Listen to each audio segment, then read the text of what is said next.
రాశారు యాకోబని.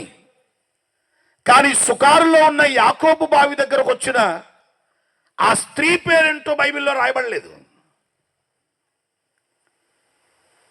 ఆమె కోసం యేసు ప్రభు మిట్ట మధ్యాహ్నపు వేళ ఆ బావి దగ్గరకు వచ్చి ఆ బావి దగ్గర ఆయనే ఆవిడ కోసం ఎదురు చూస్తూ ఉన్నాడు. ఈలోపు మహానుభావురాలు రానే వచ్చింది. రాగానే యేసు అడిగాడు దాహానికి నీళ్ళిమ్మని. సరే, ఆమె బ్రతుకు మారింది. తరువాత ఆవిడ ఊళ్ళోకి పరిగెత్తుకుని వెళ్ళి అనేక మందిని యేసు ప్రభు దగ్గర తీసుకుని వచ్చింది. వారందరూ యేసు ప్రభు బోధ విని ఆశ్చర్యపడి వారి జీవితాలను మార్చుకున్నారు. ఆ తర్వాత ఏమైంది తెలుసా?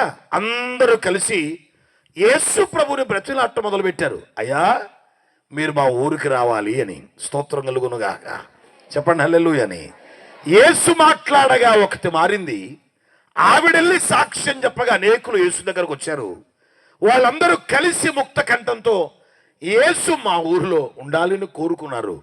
ఆ అభ్యర్థన అంగీకరించిన యేసు వారితో పాటు వెళ్ళి 2 రోజులు ఆ ఊరిలో ఉన్నాడట. 2 చేతులు ఎత్తి చప్పట కొట్టేసేయని కనపరచండి. దాని వలన ఏమైంది అంటే సమరయ సంఘముగా మార్చబడింది. నమ్మితే ఆమేనండి. ఆమేనంటే నా బైబిల్లో అవునుగాక అని అర్థం. మీరు కూడా అనండి. రూపుతం తలేంటో మరి పేదరాజు పెద్దమ్మలాగా. ఆమేనండి. కొంచెం గట్టిగానండి. కుడి చేయి ఎత్తారండి ఆమెన్ అనేటప్పుడు. సమరయ సంఘముగా మార్చబడడానికి ఒక స్త్రీ సమర్పణలాగు కారణమైనదో అంతే సమర్పణ కలిగిన వారు మనం అందరం అయితే నిశ్చయంగా అనువు కాని చోట ఆత్మగల సంఘాలు కట్టబడతాయి.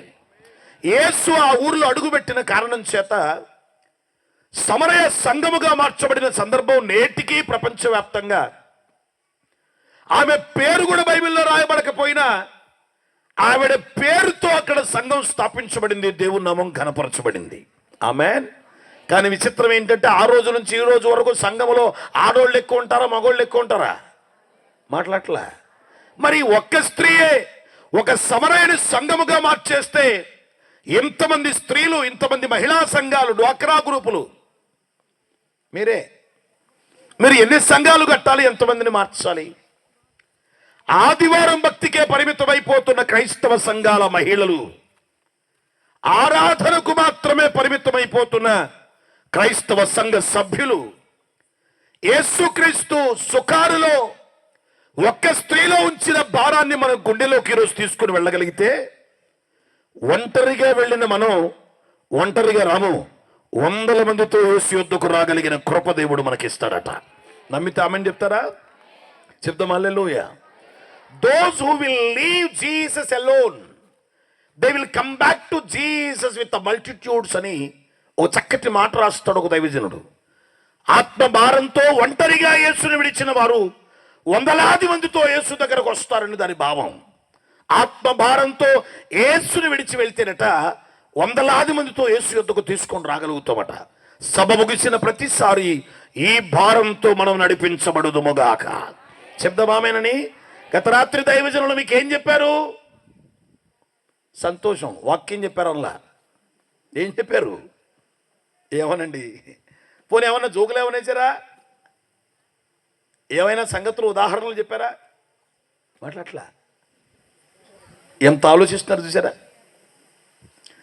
అంటే దైవజనులు హిజ్కియా గారు కానీ, కన్వీనర్గా సహకరిస్తున్న అబ్రహాం గారు కానీ, ఆ సంఘ బిడ్డలు కానీ ఏ భారంతో ఈ సభలు నిర్వహిస్తున్నారంటే సంఘము ఉజ్జీవించబడాలి అని.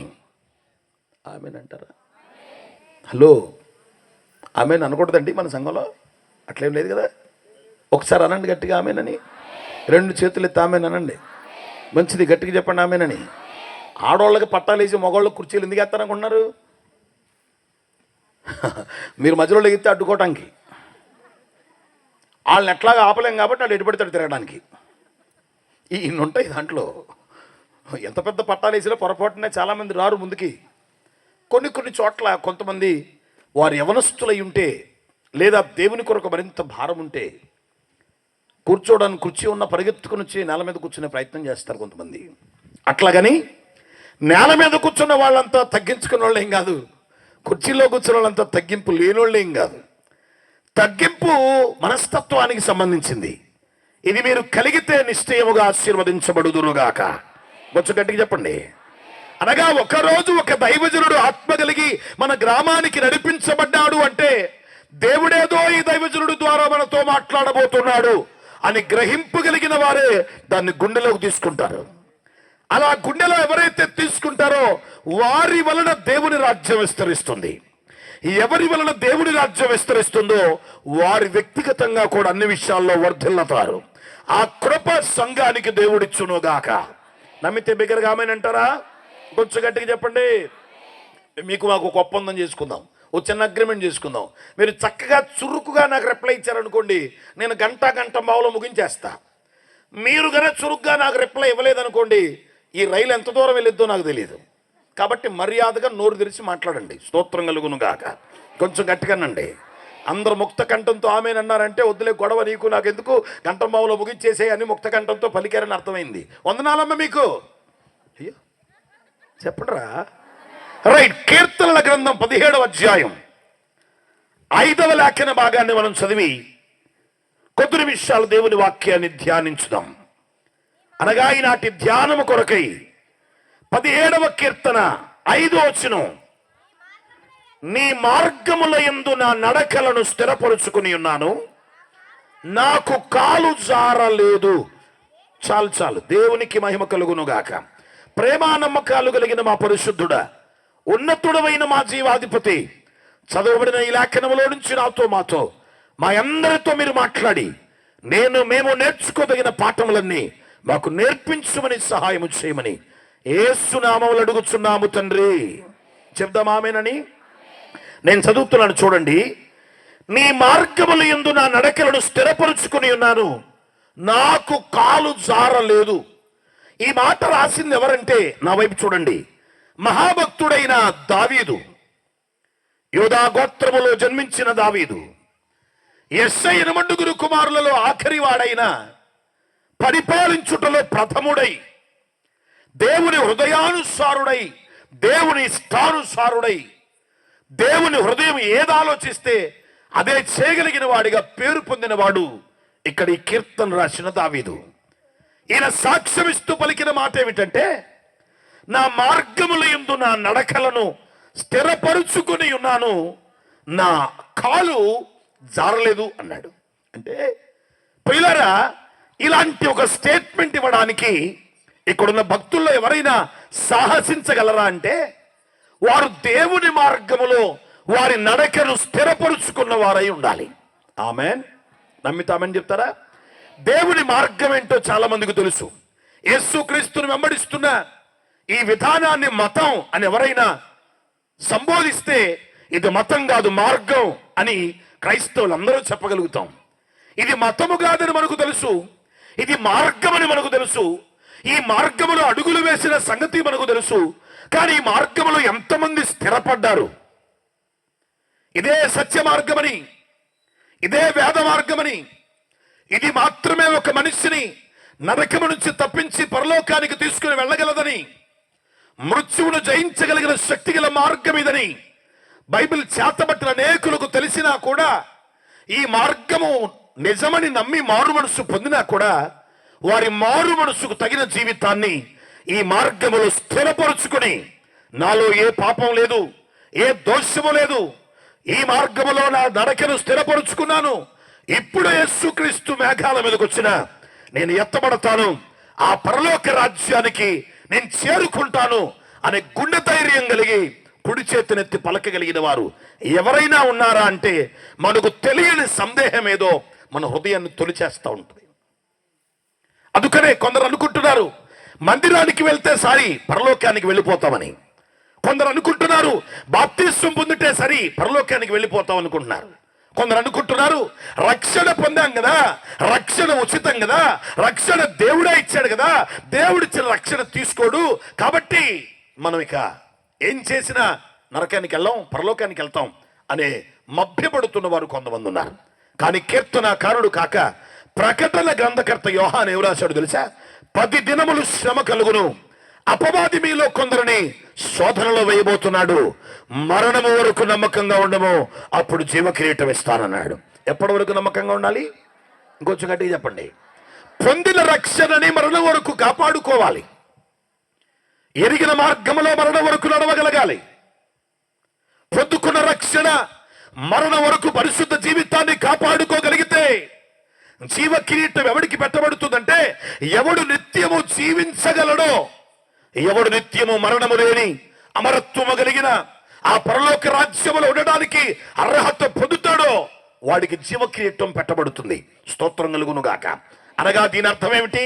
మారు మనసు పొందావు, సరిపోలే. రక్షణ పొందావు, సరిపోలే. బాప్తిస్వం పొందావు, సరిపోలే. సంఘములో సమాజముగా కూడుకొని ప్రతి సభలో ప్రతి ఆదివారం ఆరాధనలో నీ కష్టార్జితములో కానుకలు కూడా చెల్లిస్తున్నావు, సరిపోలే. మరణం వరకు నీ నమ్మకత్వాన్ని కాపాడుకున్నావా? మరణం వరకు పరిశుద్ధ జీవితాన్ని కాపాడుకున్నావా? అది కాపాడుకోకపోతే ఈ దేవుడి రాజ్యం గురించి నీకు వినబడిన రక్షణ సువార్త వలన నీవు పరలోకానికి వెళ్ళలేని దుస్థితిలోకి వెళ్ళిపోతావు. ఈ భక్తి భూమి మీద ఆశీర్వాదాలు పొందడానికి మాత్రం కాదు. ఈ భక్తి భూమి మీద ఉన్నంత కాలం ఆరోగ్యాన్ని పొంది దీవించబడడానికి కాదు. ఈ భక్తి యేసుక్రీస్తు ఎప్పుడు మేఘాల మీదకి వచ్చినా రివ్వున రెప్పపాటున పరిశుద్ధ సంఘముగా ఎత్తబడే సార్వత్రిక సంఘములో ఉండడానికి ఇట్టి వారు ఈ సభలలో తయారు చేయబడుదురుగాక. అందరూ చెప్పండి ఆమేనని. చెప్పండి. ఈ మార్గములో అనండి, నా నడక స్థిరపడాలి. ఇంకొంచెం గట్టిగా, నా నడక స్థిరపడాలి. ఉదాహరణకి అప్పల నరసింహ, ఎవరిది? అప్పల నరసింహాపురం నుంచి ఖమ్మానికి వెళ్ళే బస్సు ఎక్కాం. ఖమ్మానికి బస్సు వెళ్ళేది ఎక్కడి నుండి? ఏడ్రా వెళ్ళిద్దా వెళ్దా? ఇక్కడ నుంచి ఖమ్మం బస్సు ఎక్కాం. ఖమ్మం టికెట్ ఎంత? బస్ టికెట్ ఇంకా ఎక్కడ వెనకబడి ఉన్నావయ్యా నువ్వు? మాకు టికెట్లు ఎక్కడ తెచ్చినాయి? ఆధార్ కార్డు పట్టుకుంటే ఏజు రక్తం చేయం అన్నట్టు చూస్తున్నారు రా మొహాలు. వందనాలమ్మ మీకు. మాకు ఏ కార్డు, క్రెడిట్ కార్డు ఉన్నా, డెబిట్ కార్డు ఉన్నా, గ్రీన్ కార్డు ఉన్నా, మమ్మల్ని ఎవడో సీనియర్ అయ్యగారు లేని మమ్మల్ని ఎవడో ఎక్కనీడు అయ్యగారు, స్తోత్రం కలుగునుగాక. వాళ్ళ చేతిలో ఆధార్ కార్డు ఉంటే చాలు ఏజు రక్తం చేయం. అల్లెలు ఆంధ్ర తెలంగాణ మొత్తం చుట్టేయగల దమ్ము కలిగిన వాళ్ళు మీరు. వందనాలమ్మ మీకు. ఈ ఆధార్ కార్డు కన్సెషన్ వచ్చిన దగ్గర నుంచి అసలు లెక్క కూడా ఇట్లేదంటే కొంతమంది. ఎందుకని? పుట్టింటికి వెళ్ళటానికి ఆటో డబ్బులు కూడా అవసరం లేదు, ఏజు రక్తం చేయం. ఎంత పెద్ద బ్యాగ్ అయినా తీసుకెళ్ళి ఆ కండక్టర్ ముఖాన్ని పడేస్తే నువ్వు ఎక్కడికైనా కూడా అడగడం. ఎందుకని? ఆధార్ కార్డు ఉంటే చాలు. 1000 రూపాయల టికెట్కి మేము 1000 రూపాయల పరిశ్రమ నుంచి తీసినా కండక్టర్ మమ్మల్ని చూసి ఎక్కడికి అంటాడు. నువ్వు ఆధార్ కార్డు చూపిస్తాడు, ఎక్కడికైనా కూడా అడగడం. ఎందుకని? ఎక్కడికైనా ఫ్రీయే. వందనాలమ్మ మీకు. మాట్లాడరే? హలో, మీరే చెప్పండి. స్తోత్రం కలుగును గాక. ఇప్పుడు ఇక్కడ నుంచి సరే మీ సంగతి పక్కన పెడదాం. పురుషోత్తములు ఉన్నారు వెనకాల. అన్నలందరూ ఒకసారి కుడి చేయి తామేనంటారా? మీరు అంత సైలెంట్గా ఉన్నారు కాబట్టి మన రాజ్యంగా కేరళ రాజ్యం జరుగుతుంది. అందుకే వాళ్ళ పేరు సామ్రాజ్యం, స్వరాజ్యం, రకరకాల పేర్లన్నీ పెట్టేసుకున్నారు. మనం వెనకబడిపోయిన రాజ్యం అయిపోయాం. వందనాలనే మీకు. అందరూ కుడి చేయి తామేనండి పురుషులు. Very good. పురుషాధిక్య ప్రపంచం అనుకున్నా కానీ లేదు. పురుషులు ఎప్పుడూ వెనకబడిపోయారు. వెనకబడిన వర్గాల జాబితాలో పురుషులను కూడా చేర్చారట. వందనాలమ్మ మీకు. హలో, వందనాలు అనండి. అందుకే అన్నీ మీకే కదా. ఇంద్రమిల్లి మీకేనా? మాట్లాడండి. ఒకళ్ళు కేసీఆర్ వస్తే మగవాళ్ళకి ఏమైనా ఎత్తారంటే ఆయన కూడా అలాగే ఇచ్చాడు. స్తోత్రం కలుగును కాక. డ్వాక్రా గ్రూపులు మీకేనా? మాకు కూడా ఉన్నాయా?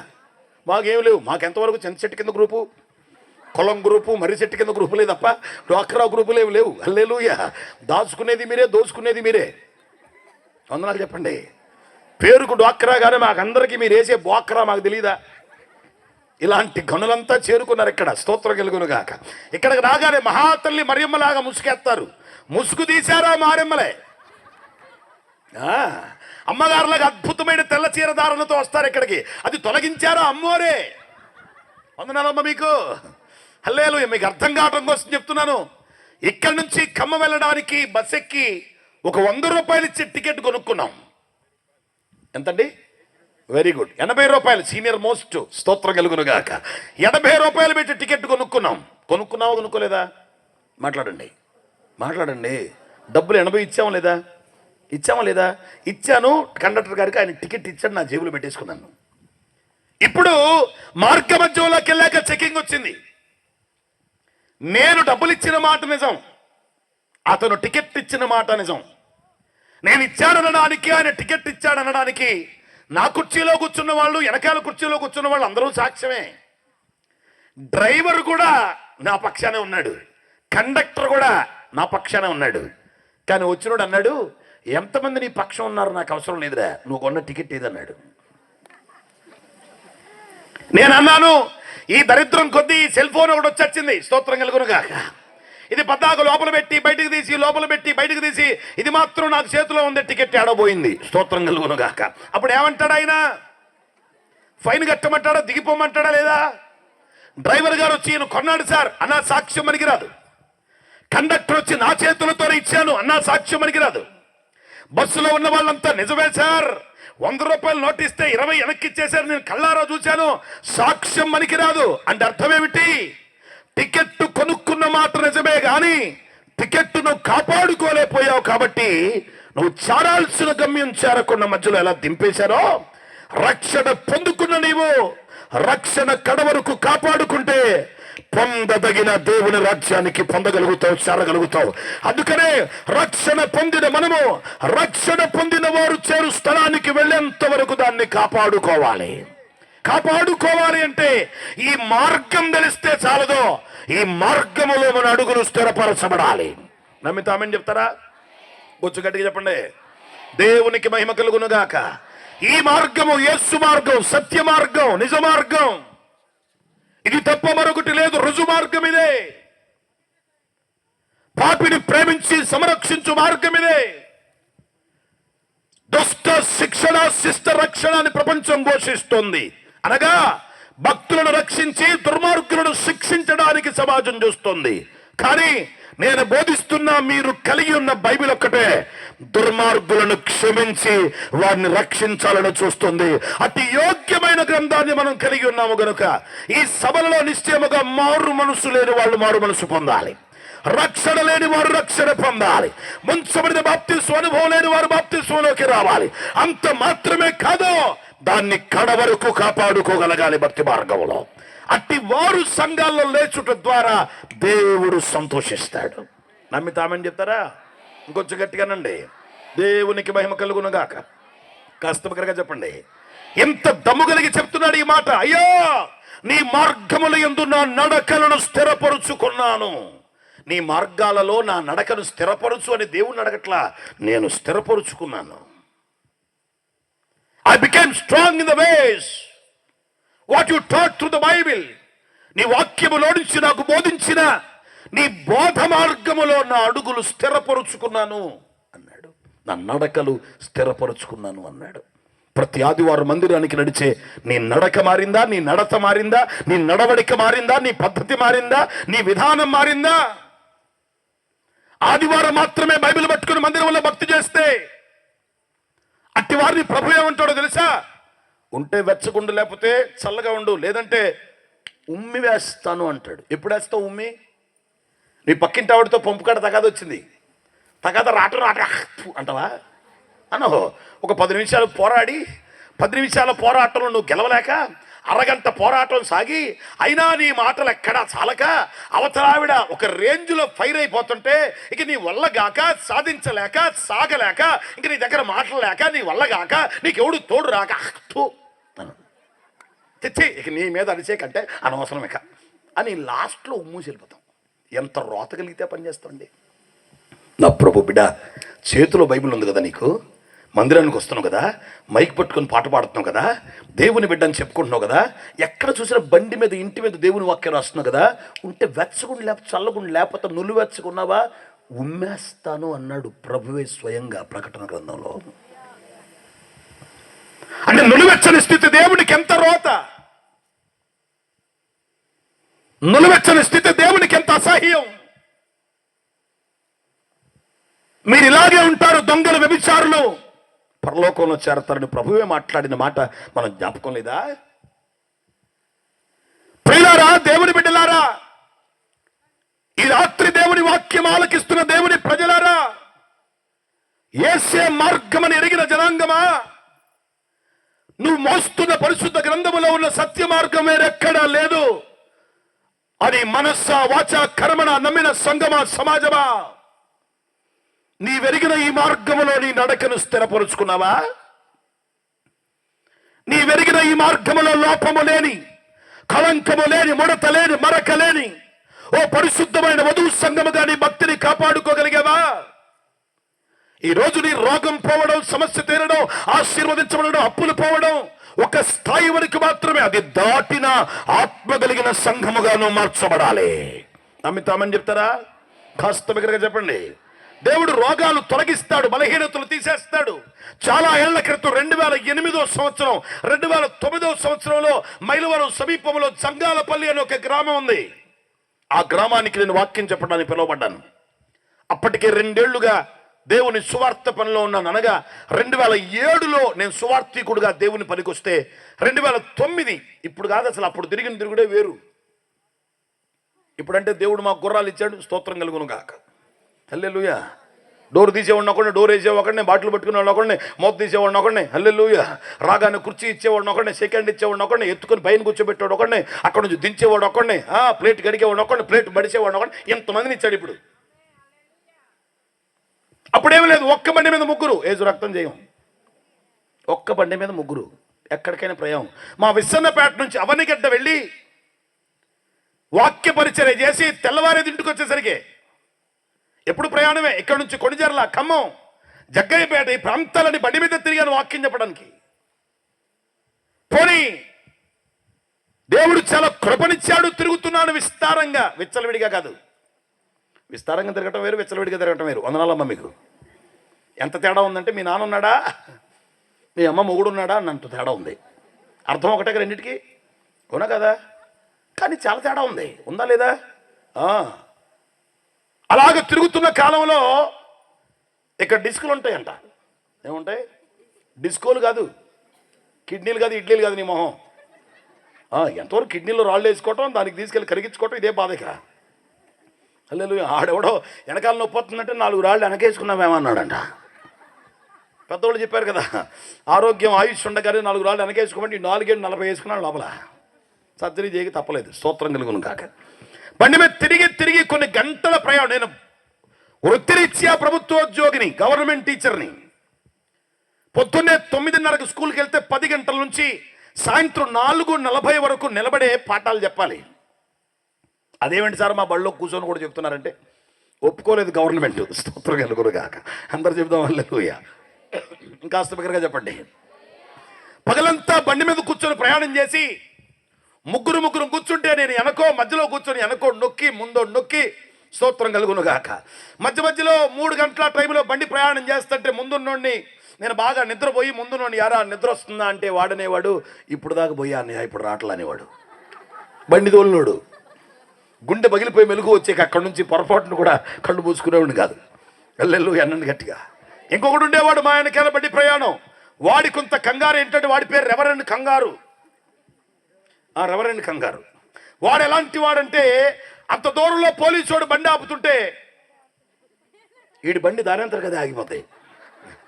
కంగారు పుట్టి మేము పోలీసు వాళ్ళు వస్తుంటే మెల్లగా కంగారు ఏం పడకుండా వెళ్ళిపోతూ ఉండేవాళ్ళం. ముగ్గురు ఉన్నాం కదండి. అర్ధరాత్రి కుర్రోళ్ళు జీన్ ప్యాంట్లు వేసుకొని తిరుగుతుంటే దొంగోళ్ళు అనుకోక ఏమనుకుంటారు, దొంగోళ్ళు తిరుగుబోతులో తాగుబోతులు అనుకుంటారు కదా. ఆపేసేవాళ్ళు. మేము వాడికి ఏం కంగారు, లోపల కంగారు తెచ్చుద్ది, ఏం కంగారు లేనట్టు బిగించుకొని వెళ్ళేవాళ్ళం. మేము దాటిపోయేవాళ్ళం. ఆడికి చాలా భయం వేసి ఎక్సలెంట్ ఇవ్వాలో ఆపాలో అర్థం కాక కరెక్ట్గా పోలీసు వాడి దగ్గరికి డుగ్గు ఆగిపోయేది. అక్కడ మేము వెళ్ళిపోయే 2 నిమిషాలు ప్రయాణం అయ్యేసరికి అక్కడ నుంచి మాకు ఫోన్, అన్నయ్య ఏంట్రా ఆపారా నిన్ను, ఫోను పోలీసు వాడు ఆపారా అన్నయ్య. ఆడికి ఆ కృప. ఇట్లా అపరాత్రి తిరిగి ఇంటికి వచ్చరికి 3 తర్వాతే 3, 4, 5 అయిపోయి పొద్దున్న బయలుదేరి స్కూల్కి వెళ్ళిపోవాలి. స్కూల్లో నిలబడి ఎవాంజలిస్ట్, సువార్థికుడుగా ఉన్నాను నేను. నాకు సయాటిగా జబ్బు వచ్చింది. ఏ జబ్బు? నవ్వుతావేంటి, నాకు జబ్బు వచ్చిందంటే మీరు సంతోషం పాడుగాను, స్తోత్రం కలుగును కాక. ఇప్పుడు నేను వెనకాల రాసేసుకుంటాను నీ ఏడిపోయి నా ఎదుగుదలని. మరి ఆటో వాళ్ళ స్టైల్లోకి వెళ్ళిపోతాం. హల్లెలూయా అనండి గట్టిగా, కొంచెం గట్టిగానండి. భయంకరమైన నొప్పి, నిలబడలేను, నడవలేను. ఓ 10 నిమిషాలు నడిస్తే వంగిపోవాలి, కూర్చోవాలి, ఇక్కడ పట్టుకోవాలి. ఈ మధ్య భాగం నుంచి అరకాల వరకు భయంకరమైన నొప్పి. ఎట్ ద ఏజ్ ఆఫ్ 29, 29 ఏళ్ల వయసులో, సాధారణంగా వయసు అయిపోయిన తర్వాత బాగా కష్టపడి మట్టి పని చేసి వంగి పారేసి పనిచేసేవాడికి వచ్చింది ఆ సమస్య. మనకు తిన్నందుకు వచ్చింది అది, స్తోత్రం కలుగును కాక. హల్లెలూయా. వంగలేక, నడవలేక, అడుగులు వేయలేక, బండి మీద కూర్చోలేక, కుర్చీలో కూర్చోలేక, లేకలేక అటుండేది. సరే లోకల్లో డాక్టర్ చూపించాను, స్తోత్రం కలుగును గాక. ఏ జబ్బైనా ఏం కాదని చెప్పి ఒక డాక్టర్ ఉంటాడు, ఆయన పేరు ఆర్ఎంపి. వందనాలండి మీకు. అలాంటి వాళ్ళు ఎవరన్నా ఉంటే మీకు నిన్ను వందనాలు. ఎంత పెద్ద జబ్బైనా ఏం కాదో అని ఒక ఇంజక్షన్ పడిచాడంటే ఇంకంతే. సరే మొత్తం మీద ఊళ్ళో చూపించాను, సాధ్యం కాల. విజయవాడలో ఎస్వి రంగారావు అని ఒక సీనియర్ న్యూరాలజిస్ట్ ఉన్నాడు. ఎస్వి రంగారావు అంటే సినిమా యాక్టర్ కాదు, మీరు అక్కడ బొమ్మకండి. ఎస్విఆర్ అనే ఒక సీనియర్ న్యూరాలజిస్ట్ ఉన్నాడు. ఆయన దగ్గరికి వెళ్తే ఆయన స్కానింగ్ చేసి నాకు చెప్పిన మాట ఏంటంటే, చిన్న వయసులో ఇంత ప్రమాదకరమైన పరిస్థితి మీకు వచ్చింది అనుకోలేదు, మీకు సర్జరీ చేయాలన్నాడు. నాకు సర్జరీ 29 ఏళ్ల వయసులో. ఏంటి ఆవులిచ్చేస్తున్నావు అప్పుడే? స్తోత్రం కలుగునుగా. మైక్ ఇచ్చింది నాకు ఇప్పుడే, ఇంతమంది 10 నిమిషాలు అవుతుంది వచ్చి. నోరు మొత్తం ప్రపంచం అంతా తెరిచినట్టు ఇండియా మ్యాప్ మొత్తం కనపడింది. నేను రక్తం చేయం. 29 రాష్ట్రాల సముదాయం కనబడుతోంది మీ నోట్లో. సరే సర్జరీ చేయాలి అన్నాడు. నేను మరి సర్జరీ చేసుకుంటే తర్వాత నాకు తెలిసిన ఒక సహోదరుడు అప్పటికి అలాంటి సర్జరీ చేసుకుని 6 సంవత్సరాల నుంచి మంచం మీద ఉన్నాడు, సక్సెస్ అవ్వక. ఇదేమో కరబరా, పెళ్ళై ఇంకా 3 సంవత్సరాలు అయింది. పెళ్ళైన సంవత్సరానికి పిల్లడు పుట్టాడు, తర్వాత 2 ఏళ్ళకి పిల్ల పుట్టింది. ఇప్పుడు ఏంటి నా పరిస్థితి అనే కొంచెం కలవరంలో ఉండి, ఊళ్ళో ఒక డాక్టర్ గారు ఉంటే ఆయన దగ్గరికి వెళ్ళి ఇట్లా ఆ డాక్టర్ గారు ఏమో సర్జరీ అన్నాడు. ఇప్పుడు మనకి ఎవరు కావాలి? సర్జరీ అవసరం లేదని చెప్పే డాక్టర్ కావాలి మనకి, అంతే కదా. వాళ్ళు మంచి డాక్టర్. అప్పుడు మనకి తగ్గినా తప్పపోయినా నొప్పి ఎక్కువ వచ్చినా ఆయన ఏ పర్లేదు అన్నమాట. మళ్ళీ విజయవాడ నుంచి బ్యాక్ టు పెవిలియన్ విసనపేటకు వచ్చేసి ఒక డాక్టర్ గారి దగ్గరికి వెళ్తే ఆయన దగ్గర కూర్చుంటే చూపించి, ఎస్వి రంగారావు రాశారండి సర్జరీ అన్నారంటే, ఆయన కిందకి మీద చూసి ఆయనే సర్జరీ అన్నాక చేసుకోవాల్సిందే అన్నాడు ఆయన. నేను అన్నాను, అటు కాకుండా ఏమైనా మందులు ఉంటే చూడమన్నాను. ప్రార్థన చేస్తున్నప్పుడే సేవకు తిరుగుతున్నాను. ఆయన అన్నాడు, అసలే ఆయనే సర్జరీ అన్నాక నేనేం చెప్తానండి అన్నాడు. మీరేమంటారు చెప్పండి అన్నాడు. ఆయన నేను కూడా సర్జరీ చేసుకోవటం అన్నాడు. కుదరతలే మందులు ఏమైనా ఉంటే చూడన్నాను. నేను మళ్ళీ బేరం ఆడుతున్నా, పత్తి కాట వ్యాపారం చేసినట్టు చేస్తున్నాడు. మాట్లాడుతుంటే ఆయన అన్నాడు, మీరేం చేస్తారు? నాకు తెలుసు ఆ డాక్టర్ గారు, మీరేం చేస్తారు? టీచర్ అని నాకు తెలుసు, ఇంకోటి మాస్టర్ అని తెలుసు, పాస్టర్ గారు అని కూడా తెలుసు. మాస్టర్లకే చెప్పటం కష్టం, పాస్టర్ గారికి చెప్పటం మరీ కష్టం అన్నాడు. హల్లెలూయా. అంటే మాస్టర్ పిల్లలకి చెప్పి చెప్పి చెప్పి ఎవడు చెప్పినా ఏంటట. వందనాలండి మీకు చెప్పడం అలవాటు అయిపోయి, మీరు ఆ డిగ్రీ కూడా దాటిపోయి పాస్టర్ గారు అయిపోయారు. ఈయనకి చెప్పి చెప్పి ఆయన కూడా ఏండో, మీరు ఒకడికే చెప్పటం కష్టం, మీలో 2 ఉన్నారు, ఇక నా వల్ల కాదు, మీ ఇష్టం అన్నాడు. స్తోత్రం కలుగును గాక. నేను అన్నాను, ఏదో ఒకటి రాయి అన్నాను. తెలిసినోడు, మేము విసనపేట హై స్కూల్లో మాతో పాటు బాల్ బ్యాడ్మింటన్ ఆడటానికి వచ్చేవాడు డాక్టర్, అందుకని స్వతంత్రం కొద్ది ఏదో ఒకటి రాయమని బి కాంప్లెక్స్ ట్యాబ్లెట్ రాశాడు. ఆర్టీసీ కాంప్లెక్స్లోకి వెళ్ళమన్నట్టుగా. నీరసానికి బిళ్ళలు రాశాడు, కాళ్ళలో పొత్తే. వందనాలండి మీకు. అది తీసుకొని వెళ్ళి ఇంటికి మరి ఏం చేయాలంటే మోకాళ్ళ మీద పడ్డాను. ప్రభువా, నీ సేవలో అలిపెరుగుకు తిరుగుతున్నాను కదా, నీ రాజ్యవ్యాప్తికి పనిచేస్తున్నాను కదా, యేసుక్రీస్తు కార్యాలు చేస్తాడంట అని చెప్పకూడదు. నేను యేసు కార్యం చేశాడు అని నేను రుచి చూసి చెప్పాలి ప్రభు అని మోకాళ్ళ మీద పడ్డాను. స్తోత్రం కలుగును గాక. నమ్మిన వాళ్ళు ఆమెను చెప్పండి హల్లెలూయా అని. ఒక డాక్టర్ సర్జరీ అన్నాడు, ఆ వాదన మరొక డాక్టర్ బలపరిచాడు. మీరు ఇదే విధంగా తిరిగితే మీ డిస్క్ డిస్ప్లేస్ అయిపోద్ది, ఇక సర్జరీ కూడా అవకాశం లేకుండా మంచం మీద పడిపోవాలన్నాడు. నా గుండెలో కలిగిన ఆలోచన ఏంటంటే, యేసు బాగు చేస్తాడట అని ఎవడి సాక్ష్యమో చెప్పి నేను పరిచర్య చేయకూడదు. యేసు ప్రభు పౌలు అంటాడు కదా, వేరొకరి సాక్ష్యాలు చెప్పడానికి నేను ధైర్యం చేయను అని అంటాడు ఆయన. వేరొకడు పునాది మీద కట్టును అంటాడు ఆయన. ఇలాగ ప్రార్థన చేసి మోకాళ్ళ మీద పడ్డాం. ఆ రాత్రి జంగాలపల్లి అనే చోట 3వ రాత్రి సభ. నేను వెళ్ళి వాక్య పరిచర్య చేయాలి. బండి మీద బయలుదేరాం. కూర్చోలేని పరిస్థితి ఉంది నాకు.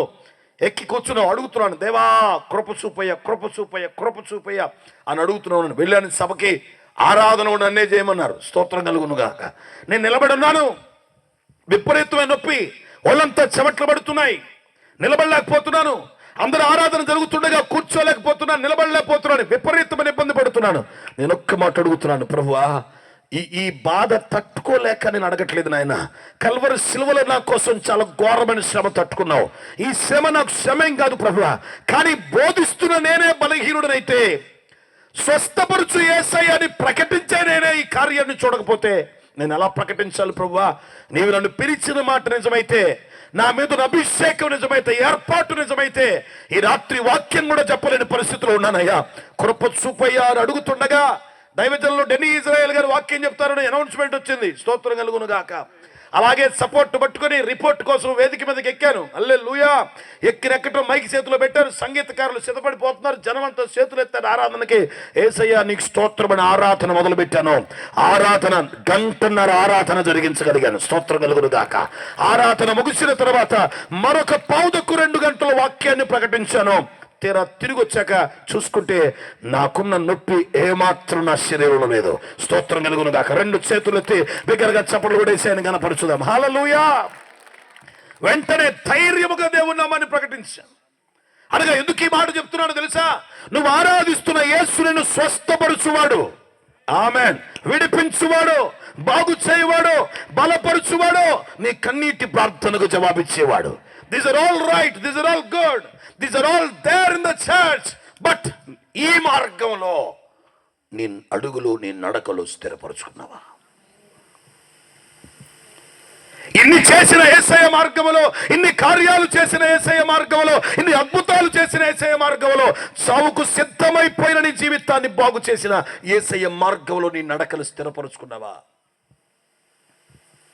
ఓ స్థిరమైన భక్తి చేయగలుగుతున్నావా? ప్రతి చోట శోధనకు గురై పాపిష్టి బ్రతుకుతున్నావా? దేవుని మందిరంలో పరిశుద్ధ మాటలు, పరిశుద్ధ పాటలు పలికి బయటికి వెళ్ళిపోయి పనికిరాని ప్రతి పాడు మాట నీ నోట్లో పలికితే నీ నడకలు, నీ అడుగులు దేవుని మార్గంలో స్థిరపడినట్టు కాదు. దేవుని సన్నిధిలో చక్కటి ఆరాధన చేసి మందిరాన్ని విడిచి వెళ్ళగానే అరాచకవాదిగా బ్రతికితే నీ అడుగులు దేవుని సన్నిధిలో స్థిరపడినట్టు కాదు. ఈ రోజుల్లో చాలా మంది దేవుని మార్గమును ఎరిగిన వారై ఉన్నారు, కానీ ఆ మార్గములో వారి నడకలు స్థిరపరుచుకోలేక వారి కోసం నరకం వేచి చూస్తున్న భయానకమైన పరిస్థితులు వారి జీవితాల్లో ఉన్నాయి. My dear people of God, my dear church, my dear believers of Christ, this is my kind request to everyone here. ఇక్కడ కూడి ఉన్న ప్రతి వారికి నా హృదయము నిన్న ప్రేమతో చేస్తున్న హెచ్చరిక ఏంటో తెలుసా? కాలము చాలా సంపూర్ణమైంది. దేవుని రాజ్యం సమీపించింది. సువార్త నమ్మండి, మారు మనసు పొందండి. కాలం సంపూర్ణమైంది అంటే అర్థమైంది తెలుసా? రాశారు అక్కడ, చూడగా నా గుండె అలా గెలిచిందంతే. కాలము సంపూర్ణమైనది అనండి. కొంచెం మీ మరీది పట్టుకున్నారేంటారా నాయన? అనండి, కాలము సంపూర్ణమైంది అనండి. కొంచెం గట్టిగానండి. మీకు అర్థమయ్యే భాషలో చెప్పనా? మీ టైం అయిపోయింది. దాని అర్థం అదే. కాలము సంపూర్ణమైనది. వాడుక భాష, గాంధిక భాష మాట్లాడుతుంది. మీకు అర్థమై చావట్లా. దాని అర్థం ఏంటి తెలుసా? ఇదిగో నీ రోజులు దగ్గర పడ్డాయి కాదు, నీ రోజులు అయిపోయినాయి. రోజులు దగ్గర పడ్డాయి అంటేనే మనిషికి వచ్చిన కోపం వచ్చింది నీకు. ఇంకేముండదు అసలు. పక్క తిరుగు ఒకసారి, పక్క వాళ్ళు తిరిగి షేకండి. ఇప్పుడు అటు చూస్తారా దెయ్యాల్లాగా? పక్కన తిరగండి, వాళ్ళకి షేకండి ఇచ్చి నీ రోజులు అయిపోయినాయి అనండి. గుండెలు పగిలిపోతాయి. అసలు పిచ్చి మాటలు మాట్లాడు మాకు, నువ్వు నోటికి ఒక్క మంచి మాట కూడా రాదు నీకు అంటారు.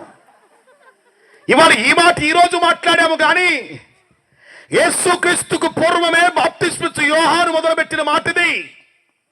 కాలము సంపూర్ణమైనది. In English, the time has finished, the time got over. నీ టైం అయిపోయింది. ఎప్పుడో అయిపోయింది నీ టైము. మరి ఇప్పుడు దాకా ఎందుకు బతికాను నేను? కృప. హల్లెలూయా. ఎప్పుడో చనిపోవలసిన వాడు ఇప్పటి వరకు బ్రతికి ఉంచబడ్డాడంటే దాని పేరు దేవుని కృప. ఈరోజు మనం బ్రతుకుతున్న మన ఆయుస్సును బట్టి కాదు, మన ఆరోగ్యాన్ని బట్టి కాదు, కేవలము దేవుని కృపని బట్టి బ్రతుకుతున్నాం మనం. ఈ కృపా కాలములో నువ్వేమనుకుంటావు అంటే, అనరాను నీ ఇష్టం వచ్చినట్టను, నాకు టైం వచ్చిద్ది రాదని చెప్తుంది బైబిల్. చదువుకో మూసు మొహమా, చదువుకో బైబిల్. నాకు టైం వచ్చిందా చెప్తా. నాకు టైం వచ్చినప్పుడు. ఇప్పుడు మీ పార్టీ గెలిచింది కదా, రేపొద్దున మా పార్టీ గెలిస్తే అప్పుడు చెప్తాను నీకు. మళ్ళీ ఆడి పార్టీకి వెళ్తే ఆడు చెప్పడా నీ పని? నాకు టైం వచ్చిందే, నాకు మంచి రోజులు వస్తాయి, నా కాలం నాకు వచ్చింది. నోరు మూసుకొని కాలం అయిపోయిందని వాక్యం చెప్తుంది. నీ సమయం అయిపోయింది. Your time got over. మరి ఎందుకని ఇంకా బతికాను, నేను ఎప్పుడో చచ్చిపోవాలి కదా అని అంటే తొందరపడితే ఏం చెప్తాం మరి? మేము పెట్టి రెడీ చేస్తాం చెప్పి ఎంతమంది అయ్యగారులు ఉన్నాం. స్తోత్రం కలుగును కాక. కొంచెం గట్టిగా అంటారా? ఫోన్లో రీఛార్జ్ అయిపోయింది, ఇవాళ రీఛార్జ్ అయితే రేపు పని చేయదా? గ్రేస్ పీరియడ్ ఉంటుంది దానికి. ఇన్కమింగ్ కాల్స్ వస్తూనే ఉంటాయి కొన్ని రోజులు, వారమో 10 రోజులు. సరే నెట్వర్క్ని బట్టి 2 రోజులు, వారం రోజులు, 10 రోజులు వచ్చాయి. 3 రోజులనే ఓకే స్తోత్రం. మీరు చెప్తే కన్ఫర్మే. కమ్ము 80 రూపాయలు మీరే చెప్పింది, తిరగలేదు కా. స్తోత్రం కలుగును కాక. ఈరోజు రీఛార్జ్ అయిపోయింది, 2-3 రోజుల పాటు వస్తూనే ఉంటుంది, మోగుతూనే ఉంటుంది. అది దాని పేరే గ్రేస్ పీరియడ్ అని పెడతారు. దాన్ని గ్రేస్ పీరియడ్ అంటే అర్థం ఏంటంటే తెలుగులో కృపాకాలం. దాని అర్థం ఏంటో తెలుసా? దీని బతుకు నిన్న మొన్నే అయిపోయింది, ఇప్పుడు ఇది మోగుతుందంటే కృప వల్ల మోగుతుందని. దాని అర్థం ఏనాడో సువార్త ప్రకటించబడినా, ఏనాడో దైవజనుల హృదయములో నుంచి దేవుని సత్య బోధ మనకు అందించబడినా, యేసుక్రీస్తు నమ్మినోడే పరలోకానికి వెళ్తాడు అనే సంగతి నీకు వినబడినా, ఈయన తప్ప వేరొక దిక్కు లేదు అనే సత్యం నీకు అర్థమైనా, ఇది మొదట ఏ రోజు నీకు వినబడిందో ఆ రోజు అయిపోయింది నీ టైము. మరి ఈ రోజు వరకు మారకపోయినా నాకేమన్నా అయిందా? ముందు ఆమెతో మాట్లాడడానికి వెళ్ళి తర్వాత చూద్దాం. పిలుస్తుంది అంటే చచ్చిపోతుంది దాటి నుంచి, వెనక్కి తిరగట్లేదని వెళ్ళు. నేను గావు కేకలు గట్టి గొంతంతా పగిలిపోతే నేను అరుతుంటే ఆమె ముందు అవునా ఈ టైం అయిపోయిన పనులు కాకపోతే ఏంటి? స్తోత్రం కలుగునుగా. అందరు చెప్పండి ఆమెనని, కొంచెం బిగ్గరగా చెప్పండి. హల్లెలూయా. ఈ బుడంకాయ నాకేం అర్థమై సావట్లేదు. ఇది సోనియా గాంధీ చెల్లెల్లాగా ఉంది, కూర్చోబెట్టుదాన్ని. దేవునికి మహిమ కలుగునుగా. చెప్పండి గట్టిగా హల్లెలూయా అనండి, ఇంకొంచెం గట్టిగా అనండి. చెప్పండి నా టైం అయిపోయింది అనండి. మీరు నాకు 10ంటికి మైక్ వచ్చింది కాబట్టి మిమ్మల్ని ఏదో విధంగా మీకు వినిపించాలనే ప్రయత్నమే నా బాధ, అంతేగాని I'm not a buffoon, I'm not a comedian here. ఏదో విధంగా ఈ మాట మీ నోట్లో పెట్టాలి. చిన్నపిల్లకి పాపం పెరుగన్నం కలిపి అమ్మ ఏం చేస్తుంది? తింటే తిని లేకపోతే సాగు వెళ్ళిపోదా? సంకనేసుకొని సందమామ రావే. యాడికొచ్చింది సందమామ? ఎప్పుడు వచ్చింది చెప్పు? భూమి పుట్టిన కాడ నుంచి తల్లులందరూ పడే పాట చందమామ రావే, జాబిల్లి రావే. ఎవడొచ్చింది అసలు? సందమామ యాడికొచ్చింది? ఎప్పుడు వచ్చింది? అది కాకపోతే భూచోడు వస్తాడు, తిను. ఎప్పుడు వచ్చాడు భూచోడు? యాడ్ నుంచి వచ్చాడు? వాళ్ళ నాన్న వచ్చాడు సాయంత్రాన్ని కరువు పని ముగించుకొని కదా. అనగా ఏదో ఒక విధంగా ఒక ముద్ద నోట్లో పెట్టాలని పాపం తీసుకెళ్ళి గోడ మీద కూర్చోబెట్టి, ఇంటి మీద తీసుకెళ్ళి బయట తీసుకొచ్చి, ఆడెవడో పాపం కారు ఒక 4-5 లక్షలు పెట్టి ఆటో కొనుక్కొని మన ఇంటి ముందు ఆపిన పాపానికి ఈ పెరుగు మూతి పిల్లల్ని తీసుకెళ్ళి దాంట్లో కూర్చోబెట్టి కాసేపు ఆపయ్యా, కాసేపు ఆపు అని ఎన్ని ప్రయత్నాలు ఒక్క ముద్ద నోట్లో పెట్టడానికి కదా. అలాగే సేవకుల ప్రయాసదే, ప్రతి దైవజనుడి ప్రయాసదే. ఏదో విధంగా ఒక్క ముక్క విరిచి మీ నోట్లో పెట్టాలని, ఒక్క మాట మీ నోట్లో పెడితే మీరు బ్రతుకుతారని, స్తోత్రం కలుగునగాక, మీరు బ్రతుకుతారని చేసే ప్రయత్నమేది. అందుచేత నా ప్రియమైన సంగమా, దేవుని ప్రజలారా, ఈ 3వ రాత్రి దేవుని వాక్యం ఆలకించడానికి చేరిన దైవ జనాంగమా, నా ప్రభు పేరిట అరణ్యములో కేకవేసిన యోహాను స్వరములే కేకవేస్తున్నాను. కాలము సంపూర్ణమైంది, దేవుని రాజ్యం సమీపించింది. మీరు సువార్తను మీ మారు మనసు పొందాలి, లేకపోతే నరకమే. దమ్ము కలిగి దావీదు చెప్తున్నాడు, అయ్యా నీ మార్గాల్లో నా అడుగులు స్థిరపరుచుకున్నాను ప్రభువా. What a great statement it is. Deva, whatever the way have been showing for me in the Bible, when I was reading the Bible, Bible చదువుతున్నప్పుడు ఏ మార్గం నా కంటి ముందు చూపించబడుతుందో ఆ ప్రతి మార్గంలో నేను నడిచాను ప్రభువా. చేయగలిగావా? నీ నడక, నీ ప్రవర్తన, నీ విధానం, నీ పెళ్లి, నీ పద్ధతి అన్ని వాక్యానుసారంగా జరిగాయా? రూపాయి కట్నం తీసుకొని పరిశుద్ధులు ఎవరున్నారు ఇక్కడ? అమ్మ మా మీద పడ్డావేంటయ్యా మళ్ళీ? మనంత ఒకటే జాతి, నువ్వు అక్కడే చూసుకున్నట్టు చూస్తున్నారు మా వాళ్ళు పైనుంచి. స్తోత్రం కలుగును గాక. అందరు చెప్పండి లేదు. కానీ అదేమిటంటే కట్నం తీసుకోకూడదు బైబిల్ చెప్పింది, మేమైతే తీసుకోం, కానీ మీరైతే ఏమైనా గిఫ్ట్ అట్టా చూసుకునే వాళ్ళు బోర్డు మంది ఉన్నారు. ఆ మాటకు వస్తే మీరు తీసుకోలేదా? లక్షణంగా 5 లక్షలు తీసుకున్నా. మరి ఈ మాత్రం దానికి అట్టరుత్వం ఏంటన్నాడు చూస్తున్నారా? సేవలో లేను నేను చెప్పనా, 2007లో సేవకు వచ్చాను. 2008లో 5 లక్షలు పట్టుకుని మా మామగారికి వెళ్ళా సేవకు వచ్చాక. అవి వద్దని, తప్పు చేశారని, ఇది నాకు అడ్డొస్తుంది, నిలబడి వాక్యం చెప్పలేకపోతున్నాను. వెంటనే ఆయన కంగారు పడి మా ఆవిడకి ఫోన్ చేశాడు. ఏంటి అల్లు డబ్బులు పెట్టుకొచ్చిన గొడవైందా? స్తోత్రం కలుగుతుంది కాక. వద్దంటాడంటే గొడవైంది ఏమన్నా? వచ్చేసి ఇప్పుడు కొంత ఎత్తా, తర్వాత కొంత ఎత్తా, తర్వాత కొంత ఎత్తా, నేను కట్నం తీసుకొని తప్పు చేసి నన్ను క్షమించండి అన్నాడు. ఏమైందా? గొడవ ఏమైందా? ఏమవ్వలేదు నాన్నగారు. నమ్మకంగా సేవ చేయాలని తీర్మానం చేసుకున్నాం, అందుకే ఆ మాట అన్నారు. ప్రియ దైవ జనాంగమా, దేవుడి ప్రజలు అలా అట్లాగంటే ఏమంటారంటే కట్నం తీసుకోకూడదని బైబిల్లో ఉందా అంటారు మనవాళ్ళు. నువ్వు చదివితే అర్థమై సావటానికి ఎందుకుంటుంది? చదవకపోతే దాన్ని ఎందుకు అర్థమై వచ్చింది? లేదా వివాహం అన్ని విషయములలో ఉంది, అక్కడ పులి స్టాప్ పెట్టి ఆపేశాడు ఆడవాక్యం. వివాహం అన్ని విషయముల్లో ఘనమైనదిగాను పాన్పు నిష్కళంకమైనదిగాను ఉండవలెను అన్నాడు. నువ్వు అక్కడ ఆపేస్తున్నావు, పెళ్లి కార్డులు అంతకుమించి పట్టక.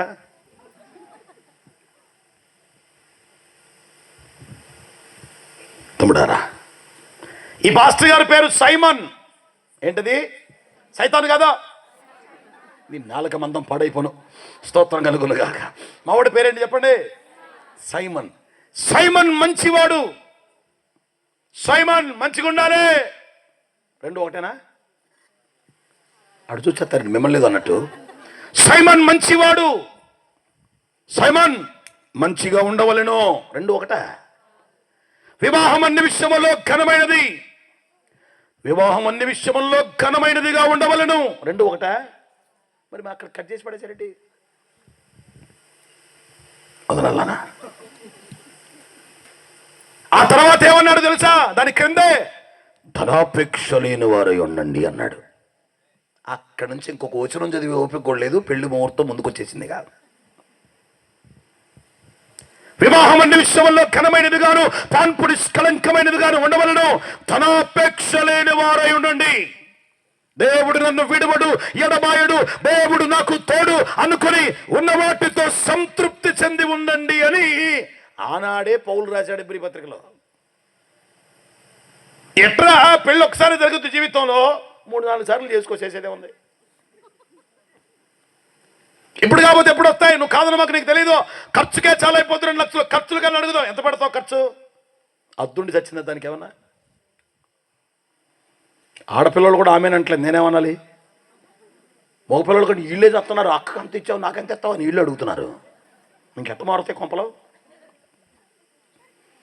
అనగా అసలు దేవుని మార్గం ఏదో తెలియాలి అంటే వాక్యమును సంపూర్ణంగా ధ్యానించకుండా, ఆ మార్గం ఏదో తెలియకుండా దానిలో స్థిరపడటం ఎట్లో నేర్చుకోగలిగిన వారి సంఖ్య చాలా గణనీయంగా తగ్గిపోయిందండి. వ్యక్తిగత వాక్య ధ్యానం లేదు. గడిచిన సంవత్సరం కూడా ఇదే వేదిక మీద నేను దేవుని వాక్యం అనే దాని గురించే ప్రస్తావించినట్టుగా ఈ పూట దైవజనుడు నాకు జ్ఞాపకం చేశాడు. కనుక నా ప్రియమైన దైవ జనాంగమా, దేవుని ప్రజలారా, దేవుని సన్నిధికి వచ్చాం, వాక్యం విన్నా వెళ్ళిపోయాం అని సంతోషపడే అనుభవాలలో నుంచి దేవుని మార్గములు స్థిరపడి దేవుణ్ణి సంతృప్తి పరచగలిగిన అనుభవాల్లోకి సంఘం రావాలి. ఇలాంటి అనుభవంలోకి వస్తే దేవుడు సంతోషిస్తాడు మన విషయంలో. ఆమెనండి, ఇంకొంచెం గట్టిగానండి. దేవుడు మన విషయంలో సంతోషిస్తే ఏమైంది తెలుసా? యెహోషువ కాలేబులు అంటారు, యెహోవా మన యందు ఆనందించిన ఎడల పాలు తేనెలు ప్రవహించే దేశంలోకి మనల్ని తీసుకెళ్తాడు అంటారు. స్తోత్రం. when the God is happy with you, God will bring you, God will take you to the promised land. దేవుడు నీ విషయంలో ఆనందిస్తే, నీ ప్రవర్తన విషయంలో ఆనందిస్తే, నీ నడక విషయంలో ఆనందిస్తే, నీ పద్ధతి విషయంలో ఆనందిస్తే, నీ తగ్గింపు విషయంలో ఆనందిస్తే, నీకిచ్చిన ప్రతి వాగ్దానమును దేవుడు నెరవేరుస్తాడట. నమ్మితే 2 చేతులెత్తి బిగ్గరగా చప్పట్లు కొట్టేసాను కనపరచండి. కొట్టాలి బిగ్గరగా చప్పట్లు. స్తోత్రం కలుగును గాక. ఎందుకని why the promises are failed? Why we are getting backward to fulfill the promise made by the Lord? ఎందుకు దేవుడే చేసిన వాగ్దానం నుంచి మనం వెనకబడిపోతున్నాం? వాగ్దానం ఎందుకు నెరవేరట్లేదు? అయ్యలారా, వారు చెప్పిన మాట వినవాకండి. అంతకంటే బలాఢ్యుల్ని మనం గెలిచాం. ఈ 40 ఏళ్లుగా ఎన్నో అద్భుతాలు చేశాడు. ఆ కనానీయులను కూడా మన చేతిలో పెట్టేస్తాడు దేవుడు. విన్న మాట వినండి. యెహోవా మన యందు ఆనందించిన ఎడల ఆ పాలు తేనెలు ప్రవహించే దేశంలోకి మనల్ని తీసుకెళ్తాడని యెహోషువ కాలేబులు వండర్ఫుల్ స్టేట్మెంట్ ఇచ్చారు. when God is not happy with us, దేవుడు మన యందు సంతోషంగా లేకపోతే పాలుతేళ్లు ప్రవహించే వాగ్దాన దేశంలోకి అడుగు పెట్టలేం. మన యందు, మన ప్రవర్తన యందు, మన నడక యందు, మన జీవన విధానం యందు దేవుడు సంతోషిస్తే మనకిచ్చిన ప్రతి వాగ్దానం త్వరగా నెరవేర్చబడుతుంది. స్తోత్రం కలుగును గాక. కాబట్టి ప్రభువా, నీ మార్గములలో నా నడకలను స్థిరపరుచుకున్నాను. కంటిన్యూస్ ఏమంటాడు తెలుసా? నా కాలు జారలేదు, నా కాలు జారలేదు. అదేమిటండి? దావీదు బత్షెబతో పాపం చేశాడు కదా, కాలు జారాడు కదా, దేవుడి కోపానికి కారణం అయ్యాడు కదా, అయ్యాడు రైటే. కానీ నాతాను ప్రవక్త వచ్చి గద్దించగానే, బుద్ధి చెప్పగానే గుండెలు బాదుకుని, అయ్యో ఆ దుర్మార్గుడు నేనే,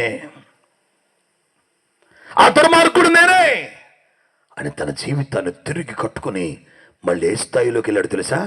దావీదు నా హృదయానుసారుడు అని దేవుడే మాట్లాడేంత స్థాయికి వెళ్ళాడట. కొట్టండి దగ్గరగా చెప్పట్ల. స్తోత్రం కలుగును గాక. అనగా పాపము చేయడమో, తొట్టిల్లడమో, దారి తొలగిపోవడమో, మార్గాన్ని వైదొలగడమో సహజంగానే జరిగిన దైవజనుడి ద్వారా దేవుడు గద్దిస్తున్నప్పుడు, అయ్యో ఆ దుర్మార్గుడు నేనే, ఆ పాపి నేనే, ఆ దోషుడు నాదే అని ఒప్పుకొని నువ్వు దిద్దుకొని నువ్వు మళ్ళీ మార్గంలోకి వచ్చి నీ అడుగును స్థిరపరచుకోగలిగితే నిన్ను మరలా కాలు జారనివ్వకుండా కాపాడే దేవుడు ఉన్నాడు ఇక్కడ. చెప్దాం హల్లెలూయా. దేవునికి మహిమ కలుగునుగాక. చెప్దాం హల్లెలూయా. కాలు జారిపోయి దేవునికి భయపడని వాళ్ళు, మార్గము తప్పిపోయి దేవునికి భయపడని వారు, పద్ధతి నుంచి వేరైపోయి దేవునికి భయపడని వారు నరకమునకు వెళ్ళు గడియలా సన్నమవుతుండగా ఈ రాత్రి స్థలములో చేరి దేవుని వాక్యం ఆలకిస్తున్న ప్రజలారా, God is going to give you the second chance today. ఈ రోజు నీకు రెండవ అవకాశాన్ని దేవుడిస్తున్నాడు. దావీదుకు ప్రవక్త ద్వారా అవకాశం ఇచ్చినట్టుగా నీకు మరలా అవకాశం ఇస్తున్నాడు. ఈ రోజు మళ్ళా నువ్వు నీ జీవితంలో ఉన్న పాపాన్ని ఒప్పుకొని దిద్దుకొని మళ్ళీ if you want to be in the way, ఆ మార్గంలో ఉండటానికి నువ్వు సిద్ధపడిపోతే నిన్ను తన హృదయాన్ని అనుసరించి బిడ్డగా మార్చాలనుకుంటున్నాడు ఆయన. ఆమేన్. ఈ కృప నాకు కావాలి ప్రభు అంటే నీ నడక మార్చుకో. మరి కీర్తన మొదటి అధ్యాయం మొదటి కీర్తన 2వ వచనంలో చక్కటి మాటను చదవండి ఎవరైనా. యెహోవా ధర్మశాస్త్రమును చదువుతూ అన్నాడా, యెహోవా ధర్మశాస్త్రమును ఆనందిస్తూ అన్నాడా? కొంచెం గట్టిగానండి. మీ అందరికీ తెలిసిందే. స్తోత్రం కలుగును గాక.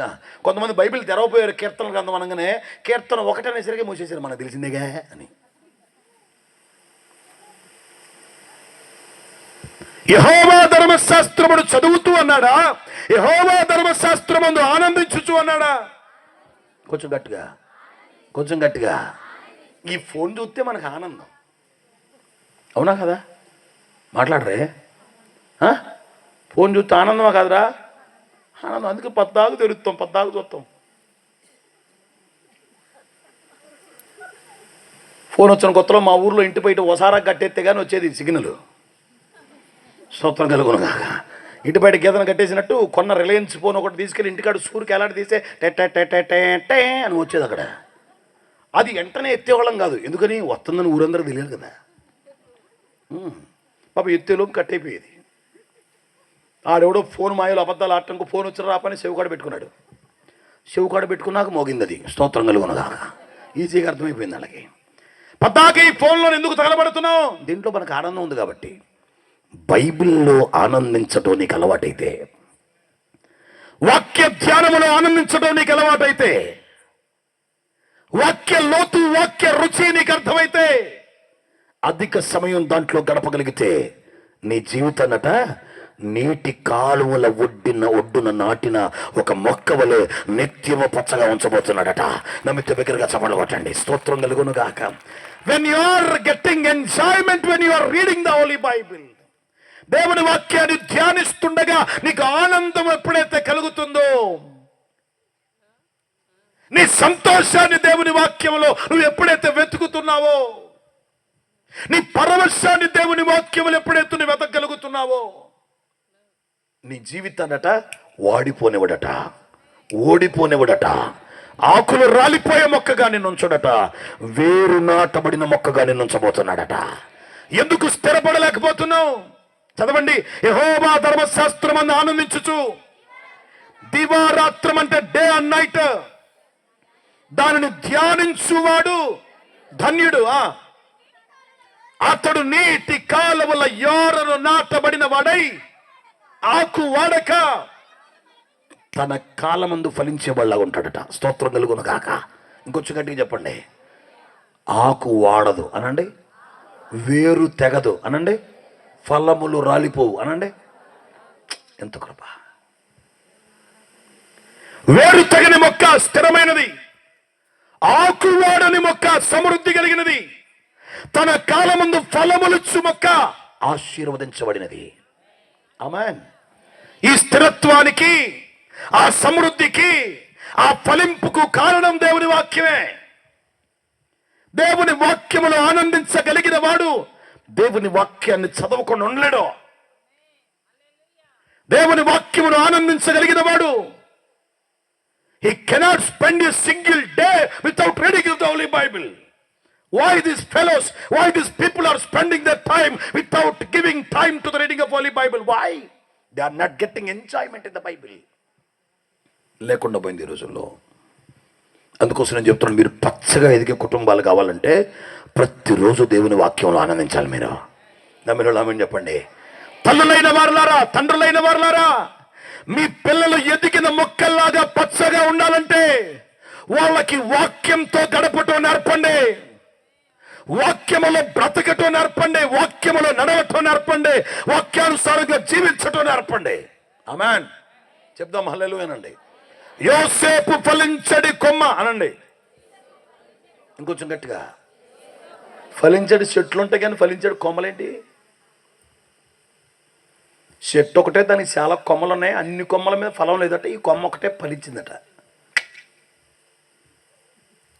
చూడటానికి ఎంత బాగుంటుంది. అబ్బా మామిడి చెట్టు, అది వెనకాలం చూడండి, తలవాడు కోసుపండి. ఇక గ్రౌండ్ ఇచ్చిన నన్నేం వండలే కానీ ఇసుకే గారిని పట్టుకొని స్తోత్రం కలుగును గాక. ఎవడు రాత్రి వచ్చింది అండ్లాక రేపు హల్లెలూయా అనరే. ఎట్టగో చోట కూటం పెట్టి 10 మంది పాస్టర్లను పిలిచాడంట. ఫస్ట్ ఆయన వాక్యం చెప్పాడు, 2 ఆయన ఆరాధన చేశాడు, 3 ఆయన వాక్యం చెప్పాడు, 4 ఆయన వాక్యం చెప్పాడు. వెనకాల కూర్చున్న ముసలాయన చూశాడు. 5గురు వాక్యం అయిపోయి 12 అయిపోయింది. 6 ఆయనకి మైకిచ్చి ఇప్పుడు అయ్యగారు వాక్యం చెప్తారన్నట్టు 12కి. వెనకాల ముసలాయన కర్ర ఎత్తుకుని వచ్చినట్ట, నేల కట్టం పెట్టి కర్ర ఎత్తుకుని వస్తున్నట్ట. వాక్యం చెప్పైనా అమ్మో అన్నంట. అప్పుడు అన్నాడు, ఏ పాస్టర్ గారు నేను ఎందుకు కొడతా, నేను కొట్టను, అసలు నేను పిలిచినోడు ఏడి అన్నట్ట. అప్పుడు పాపం సైలెంట్ అయిపోయిందట. వందనాలమ్మా మీకు. కొంచెం గట్టిగా చెప్పండి. మీరు సంపాదించిన సంపాదనలు ఎందుకు నిలవరంగా ఉండక ఎండిపోతున్నాయి తెలుసా? మీరు వాక్యములో ఆనందించకపోవటం వల్ల. చక్కటి జ్ఞానము కలిగి ఎదిగిన మీ బిడ్డలు ఎందుకు స్థిరపడలేకపోతున్నారు తెలుసా? వారు వాక్యములో ఆనందించట్ల, లోకంలో ఆనందిస్తున్నారు. Why the graduates are being failed? ఎందుకో డిగ్రీలు పీజీలు చదివిన వారు ఓడిపోతున్నారు. వారు ఎక్కడెక్కడో ఆనందిస్తున్నారు, దేవుడి వాక్యంలో ఆనందించట్లేదు. నీ కష్టపడిన సంపాదన నీకు నష్టాన్ని మిగులుస్తోంది. నీ శ్రమైక జీవితం నీకు శాపాన్ని తీసుకొస్తోంది. ఎదిగి వర్ధిల్లుతారు అని ఆశపడిన వారు ఎదిగినట్టు ఎదిగి చతికిలబడిపోతున్నారు.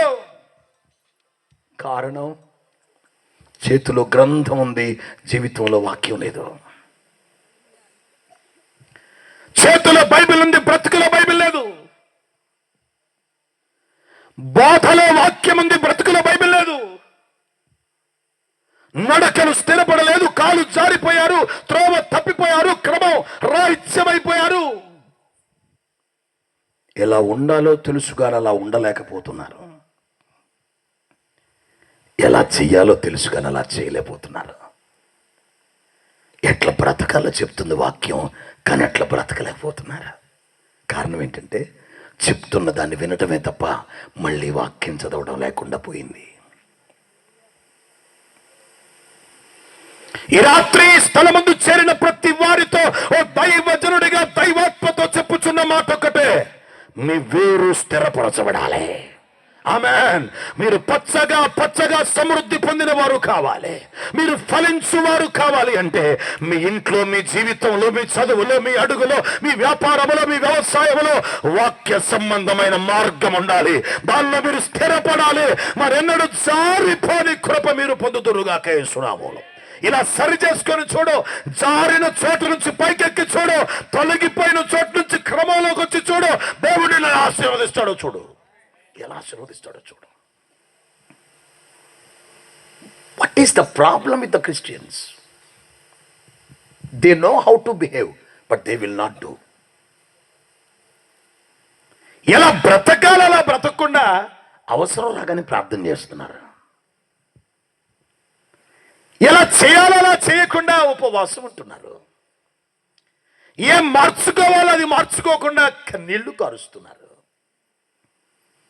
అందుచేత నువ్వు ఏడ్చినట్టే ఉంది, ప్రార్థన చేసినట్టే ఉంది, ఉపవాసం ఉన్నట్టే ఉంది.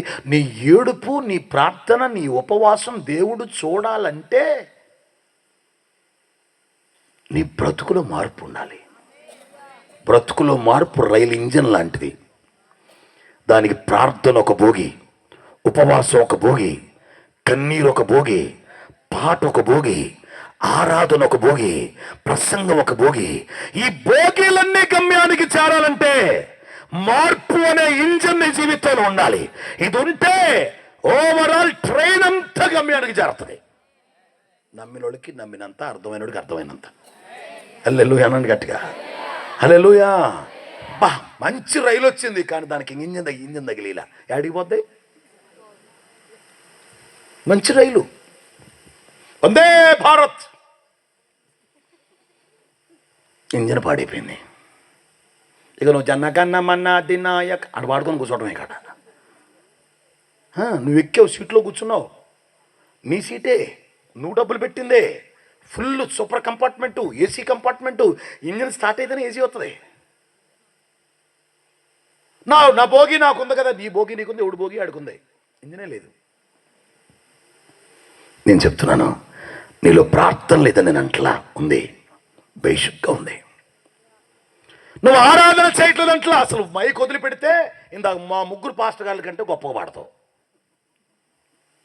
అసలు చెప్పమంటే రెఫరెన్స్లు నాకంటే 100 చెప్తున్నాను. ఇప్పుడు చెప్పింది 2, 150 చెప్తూ నువ్వు అవసరమైతే. ఉపవాస ప్రార్థన, ఉపవాసం ఉండమంటే యమా ఉపవాసం ఉంటావు కదా. అత్తగారిని తిట్టి, తోటికోళ్ళని తిట్టి, మామయ్యని తిట్టి, మొత్తాన్ని తిట్టి చర్చి గుళ్ళోకి వచ్చి వీళ్ళంతా ఉపవాసం అయ్యా. ఎంతమందిని తిట్టావు ఇలా?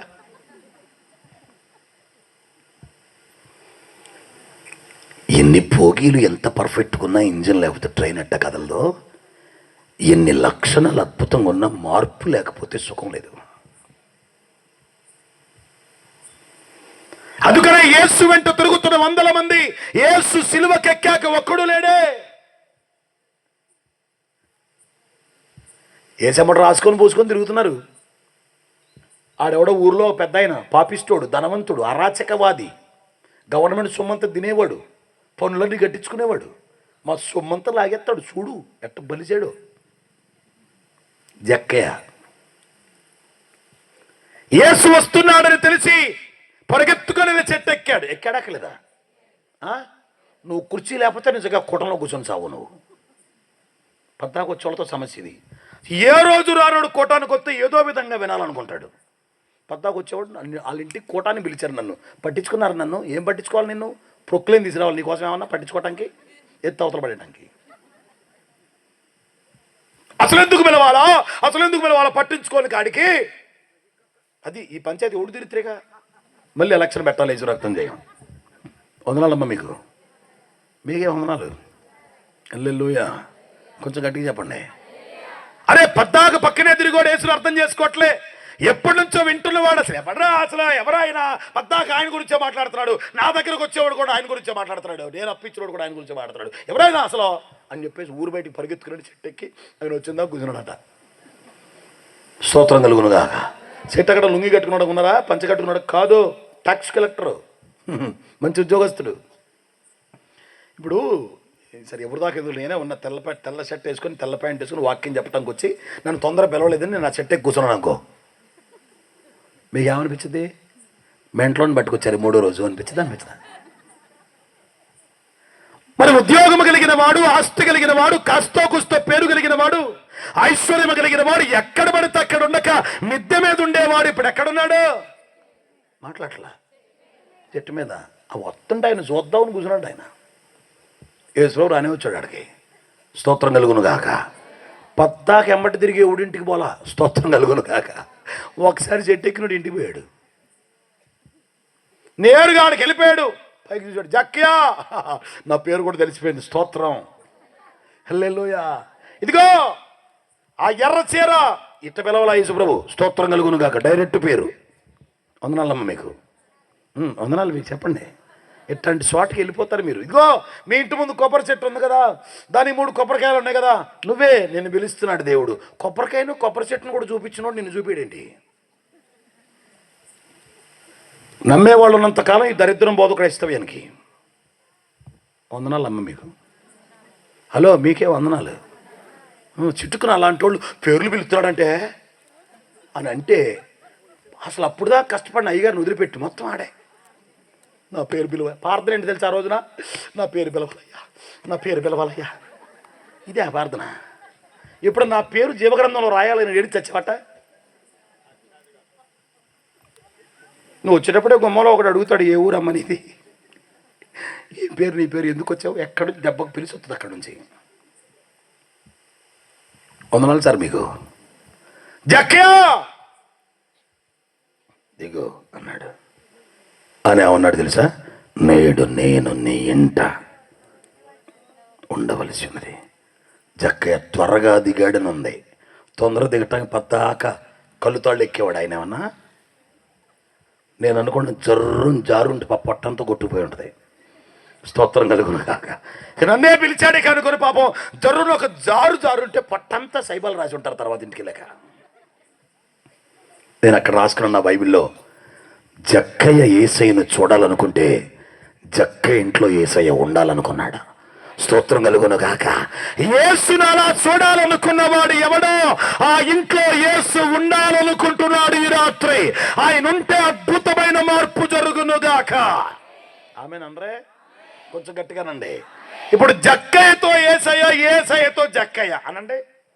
ఓ అక్కయ్య చెప్పు, జక్కయ్యతో యేసయ్య చెప్పాలి, మాట్లాడండి. అలా మీకు ఇంకో గంటలో అయిపోద్ది. స్తోత్రం కలుగును గాక. జక్కయ్యతో యేసయ్య అనండి. ఒకటి నేనంటే ఒకటి మీరు అనండి. జక్కయ్యతో యేసయ్య. కొట్టో గట్టిగా, జక్కయ్యతో యేసయ్య. వీళ్ళిద్దరు కలిసి నడుచుకుంటూ చెట్టు కాడ నుంచి ఇంటికి వెళ్తున్నారు. ఎక్కడి నుంచి ఎక్కడికి? వెనకాల పద్దాక ప్రార్థనకు వచ్చి ఉన్నారు చూసావా?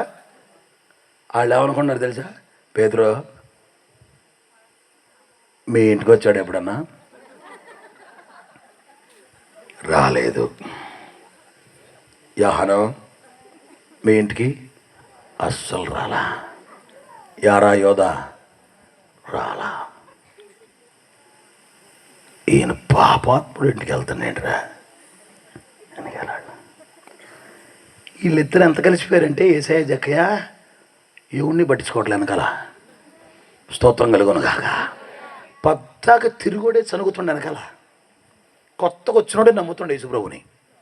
వందనాలమ్మ మీకు, వందనాలు సార్ మీకు. వీళ్ళు కొనుక్కోవటమే సరిపోయింది.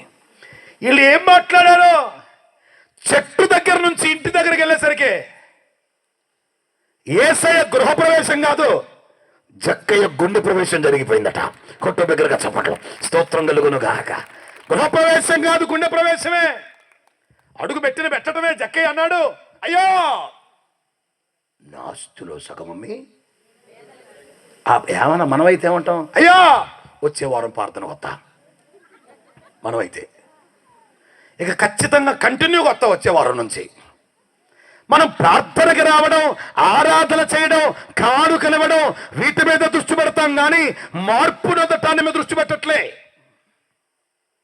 కానీ జక్కయ్య నువ్వెక్కడుంటే అక్కడికి వస్తానులే, నా ఆస్తిలో సగం అమ్మి పేదలకు ఇస్తానయ్యా. ఆమేన్. ఎందుకని ఆ ఒక్క మాటలో ఇప్పటి వరకు నేను సంపాదించినదంతా అక్రమమే గాని సక్రమము కాదు, ఇదంతా నా కష్టార్జితము కాదు, నేను పేదలకు ఇచ్చేస్తా. నువ్వేమో క్రిస్మస్ పండుగ ముందు ఇంటి ముందు వచ్చి అమ్మా అని పిలిచినా పండగ పూట నువ్వు నీ ఆస్తి మొత్తం రాసి ఇచ్చినట్టు. వచ్చింది కూడా పాపం ఒక ముద్దని అడిగింది కదనయ్యా. ఇది వండుకొని బిర్యానీ మొత్తం ఏమన్నట్టు ఫీల్ అయిపోతారండి. నేను మరలా చెప్తున్నాను, నీ ఇంటి ముందుకొచ్చిన బిచ్చగాడు యేసేమో, నీ కనుల ముందు కనబడిన వాడు వస్త్రహీనుడు యేసేమో, నీ వీధిలో చప్పున పడినవాడు యేసేమో.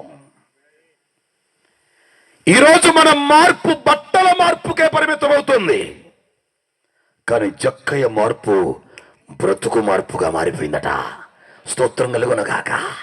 ఆయన మార్గములో ఆయన అడుగులు స్థిరపరుచుకున్నాడు. మార్పు చెందిన వాడికి గుర్తు రావాల్సింది మొట్టమొదట పేదలే, వారికంటే తక్కువ స్థితిలో ఉన్నవారే, వారికంటే దీనులైన వారే. This is all about the love which is already return in the Bible. నా ఆస్తిలో సగమమ్మి బెదలకిస్తున్నాను. 2, నేను ఎవని యుద్ధనైనను అన్యాయముగా దేన్నైనా తీసుకుంటే 4 అంతలు ఇచ్చేస్తా ప్రభువా. అంటే ఈ రోజు వరకు ఏ పేదవాడిని కనికరించలేదు, ఎవడికి భిక్షమివ్వలేదు, ఎవడి ఆకలి తీర్చలేదు, ఎవడి పోషణకు నేను వాడబడలేదు. కానీ ఈ రోజు నుంచి నా వల్ల అనేక పేదలు పోషించబడతారయ్యా. ఇప్పటిదాకా అన్యాయంగా సంపాదించనే వాళ్ళకి 4 అంతలు ఇచ్చేస్తా. వెంటనే యేసుప్రభువుడు తెలుసా, ఈతడును అబ్రహాము కుమారుడే, నేడు ఈ ఇంటికి రక్షణ వచ్చిందన్నాడు. కొట్టడం దగ్గరగా చెప్పండి, కొంచెం గట్టిగా చెప్పండి, కొంచెం గట్టిగా. ఇశ్రాయేలీయులైన శాస్త్రులను పరిసయ్యులను సర్ప సంతానమా అని పిలిచిన యేసయ్య ఇతగాడిని అంటున్నాడు, ఇతడు అబ్రహాము కుమారుడు. The testimony by Jesus. కారణం యేసు మార్గం అర్థమైంది, ఆ మార్గములు అడుగు వేశాడు, ఆ మార్గములు నడక స్థిరపరుచుకున్నాడు, కాలు జారని భక్తి చేయాలని ఆశపడుతున్నాడు. కాబట్టి ఇతడు అబ్రహాము కుమారుడు సాక్ష్యాన్ని పొందాడు. ఈ రాత్రి ఏనాడైనా నీకు పేదల జ్ఞాపకం వచ్చారా? మందిరానికి రావటం మొదలేశాక అన్యాయమైన దాన్ని తిరిగి చెల్లించగలిగావా? యేసుని ఇంట్లో ఉండాలనుకునే అంతగా యేసును ఆయన కార్యాలను చూడాలనుకున్నావా? నీ నడకేమిటి? ఎందుకు చెప్తున్నా నీ మాట? చెట్టు దగ్గర నుంచి ఇంటి దగ్గరకు యేసుతో నడిస్తేనే అంత మార్పు వస్తే పుట్ట క్రైస్తవులం, పుట్టకొడుకులేం కాదు మరి. పుట్టిన దగ్గర నుంచి నడిస్తే ఎంత మార్పు రావాలి? మా తాత ముత్తాతలు, స్తోత్రం కలుగునుగాక, మా తాతల నుంచే మేము భక్తి చేసేవాళ్ళం. మా తాతలు నేతులు తాగారు, మా మూతులు వాసన చూడండి అంటే ఎవడు. అందుకే చెట్టు దగ్గర నుంచి ఇంటి దగ్గర నడిచినందుకే అంత మార్పు వస్తే పుట్టిన దగ్గర నుంచి నడిస్తే ఎంత మార్పు ఉండాలి? ఎరిగిన దినము నుంచి నడిస్తే ఎంత మార్పు ఉండాలి? అనగా బైబిల్ పట్టుకొని నడుస్తున్నావు, కానీ భౌతికమైన నడకలున్నాయి, కానీ నడవడిక లేకుండా పోయింది, ప్రవర్తన లేకుండా పోయింది. అందువల్ల నడకలు స్థిరపడలేకపోయాయి. స్థిరపడలేకపోవటం వల్ల జారిపోతున్నావు. జారిపోయిన కారణం చేత నీకున్న పరలోక స్థానాన్ని స్థిరపరచుకోలేకపోతున్నావు. బైబిల్లో చాలా రకాల నడకలున్నాయి. ఐగుప్తు నుంచి కనానుకు ఒక నడక, కనాను నుంచి ఐగుప్తుకు ఒక నడక, సొదొమ నుండి సోయరుకు ఒక నడక, సోయరు నుండి సొదొమకు ఒక నడక, యెరూషలేము నుండి యెరికోకు ఒక నడక, యెరికో నుండి యెరూషలేముకు ఒక నడక. ఐగుప్తు నుంచి కనానుకు నడిచిన నడకే, కానీ ఇది ఆశీర్వాదపు నడక. కనాను నుండి ఐగుప్తుకు వస్తే శాపపు నడక. సొదొమ నుండి సోయరుకు వెళ్తే బ్రతికే నడక. సోయరు నుంచి సొదొమకి నడిస్తే చావు నడక. యెరికో నుండి యెరూషలేముకి వెళ్తే పాడైపోయిన స్థలం నుంచి దేవుని మందిరానికి వెళ్ళే నడక. యెరూషలేము నుంచి యెరికోకు వస్తే దేవుని మందిరము నుంచి పాడైపోయిన స్థలానికి నడిచే నడక. అనగా లోకములో నుండి మందిరములోకి నడవాలి, కానీ మందిరములో నుండి లోకములోకి నడవకూడదు. లోకములో ఉన్న హన్నా కుమారుడైన సమూయేలు మందిరంలో నడిచాడు. మందిరములో పెరిగిన ఏలీ కుమారులు లోకంలో నడిచారు. బయట ఉన్నవాడు లోపలికి చూశాడు, లోపలున్నవాడు బయటికి చూశాడు. ఎక్కడో పుట్టి పెరిగి ప్రత్యక్ష గుడారానికి ఆవల ఊరి బయట గవిని యొద్ద బ్రతకవలసిన హన్న కుమారుడు తల్లి సమర్పణను బట్టి తన నడక, తన అడుగు ప్రత్యక్ష గుడారంలో ఇస్తే, ప్రత్యక్ష గుడారపు పంచన పెరిగి పుట్టి పెరిగి తర్వాత సేవ చేయాల్సిన ఏలి అనే యాజకుని కొడుకులు దుర్మార్గులైపోయి గుమ్మం దగ్గర నిలబడి వచ్చే ప్రతి స్త్రీని పాడు చేస్తూ, వచ్చే ప్రతి కానుక తింటూ, వచ్చే ప్రతి ఆహారాన్ని భుజిస్తూ వారి శరీరాలను క్రొవ చేసుకుంటూ ఉన్నారు. లోకములో ఉన్నోడు మందిరంలోకి వచ్చి ఎదుగుతుంటే, మందిరంలో పుట్టినోడు లోకంలోకి వెళ్ళిపోయాడు. లోకములో ఉన్న నడక మందిరంలోకి వచ్చి నడుస్తుంటే జీవితకాలం ప్రవక్త అయిపోయాడు, జీవితకాలం న్యాయాధిపతి అయిపోయాడు, రాజు అవ్వలేదు కానీ రాజులను అభిషేకించేవాడైపోయాడు. కానీ ఏలీ కుమారులు when they came out from the tabernacle of God, ప్రత్యక్ష గుడారం నుంచి బయటికి నడిచారు, దుర్మార్గులైపోయారు. వాక్యంలో whenever you people get the time, you please send your people to the church or temple of God. మీకు ఎప్పుడు సమయం దొరికిన మీ పిల్లలని, మీ యవనస్తుల్ని మీరు దేవుని మందిరంలో గడపండి, దైవజనుడితో గడపండి, సంఘముతో గడపండి, సహవాసంలో గడపండి. దేవుని మందిరంలో వాక్యము, దాని అనుభవం తప్ప వేరొకటి ఏముండదు కదా. ఎక్కడెక్కడో గడిపితే అన్నీ ఉంటాయి. అంచేతన ప్రియమైన దైవ జనాంగమా, సంఘమా, దేవుని ప్రజలారా, ఈ 3వ రాత్రి వాక్యం ఆలకిస్తున్న వారులారా, మీ వేరు స్థిరపడాలి, మీ జీవితం పచ్చబడాలి, మీ భవిష్యత్తు ఫలించాలి అంటే మీ నడకలు దేవుని మార్గంలో స్థిరపడాలి. ఎక్కడ స్థిరపడాలి చెప్పాలి. స్థిరపడే నడకలు రావట్లేదు మానవ జనానికి. యెషయా గ్రంథం 3వ అధ్యాయం త్వరగా ముగించుకుందాం, చదవండి. యెషయా గ్రంథం 3వ అధ్యాయం 16వ వచనంలో ఎవరు సెలవిస్తున్నారు అంటే, ఈనాటి బోధకుడైన డెన్నీ ఇజ్రాయెల్ కాదు, ఈ సభలు పెట్టిన హిజ్కియా కాదు, ఇక్కడున్న ఏ సేవకుడు కాదు, యెహోవా సెలవిచ్చుచున్నాడు. ఎవరైనా మాట్లాడండిరా, ఎవరైనా మాట్లాడుతుంది ఎవరట? యెహోవా. ఏం సెలవిస్తున్నాడు? సియోను కుమార్తెలు గర్విస్తురాండ్రై. ఎవరాళ్ళు? మాట్లాడండి. సియోన్ అంటే సంఘం. హలో, ఇటు చూడండి. సియోన్ అంటే సంఘం. లోక కుమార్తెలు గర్విస్తురాండ్రై అని చెప్పట్లా, సంఘములో ఉన్న కుమార్తెలు గర్విస్తురాండ్రైపోయారట. పాట గర్వం, ప్రార్థన గర్వం, ఆరాధన గర్వం, అర్పణ గర్వం, సేవ గర్వం, సీనియారిటీ గర్వం. ఈ గర్వములన్నీ నశించునుగా కేసునాముడు. కొంచెం గట్టిగానండి. ఒకవేళ పాస్టర్ గారు పొరపాటున ఎవరికైనా పాట రానోడు పాట ఇచ్చాడు అనుకో, అసలు ఈయన ఎప్పుడు అంతే, నేను పాడే ఆవును నేను ఉంటే ఆగితే అట్టే ఉంటుంది. మరి గర్వంతో 4 మందం వేసి మూతుకోళ్ళు ఎగట్లా పైకి. మా సంఘంలో ఆరాధన జరుగుతుంటే ఒక 4 అక్కళ్ళని పాడమని ఇచ్చాం మైకు. మొత్తం మీద పాడారు. ఒకళ్ళు ఇటు పాడుతున్నారు, ఒకళ్ళు అటు పాడుతున్నారు. వీళ్ళిద్దరు అటు పోయినప్పుడు మనం ఎందుకు పోకూడదని ఒకళ్ళు ఇటు పోయారు. ముగ్గురు 3 దారిలో పోతే నేను మాత్రం ఏమైనా తక్కువ ధరని జగ్గపేటకెళ్ళి పోయిందేమా. ఇప్పుడు ఆ డ్రమ్ము కొట్టోడికి, ఆ ప్యాడ్స్ ప్లేయర్కి, కీబోర్డ్ ఆయనకి అసలు ఏమి పెద్ద బాబీ నేషనల్గా అద్భుతంగా వాడబడే బాబీ టీంని పిలిచాం. అప్పుడు పాట అయిపోయిన తర్వాత అందరూ వాళ్ళ చేతిలో పొలాలు ఆడబడేసి దండం పెట్టారు వాళ్ళకి. అప్పుడు వాళ్ళు అనుకుంటారు పక్క నుండి, నన్ను పిలిస్తే అసలు మామూలు ఎరగదీసి అసలు అనే గర్వం అంటారా.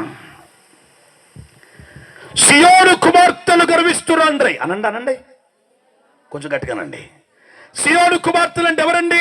ఒకనాడు మారుమనసు పొందిన వాళ్ళు, ఒకనాడు రక్షణ పొందిన వాళ్ళు, ఒకనాడు సంఘములో ఉన్నవాళ్ళు, ఒకనాడు ఎదిగిన వాళ్ళు, ఒకనాడు వాడబడిన వాళ్ళు. అనగా గర్వము సియోనులోకి వచ్చింది. సియోనులో గర్వం వచ్చిందంటే నెక్స్ట్ వచ్చేదేంటి? గర్వం తర్వాత వచ్చేదేంటి సార్? నాశనమే. ఎందుకు సంఘాలు నాశనం అవుతున్నాయి? ఎందుకు ఎదిగిన సంఘాలు కొలబడుతున్నాయి?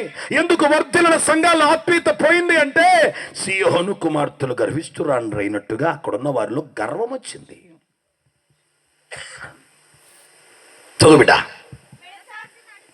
మెడచాచి నడక అనండి, కొంచెం గట్టిగానండి, కొంచెం గట్టిగానండి, ఏం పర్లా మీ గురించే. సీయోను కుమార్తెలు గర్విస్తురాండ్రై. అప్పుడు దాకా ఇట్టే ఉంటుంది ఇంట్లో. రోడ్డు మీదకి వెళ్ళిందా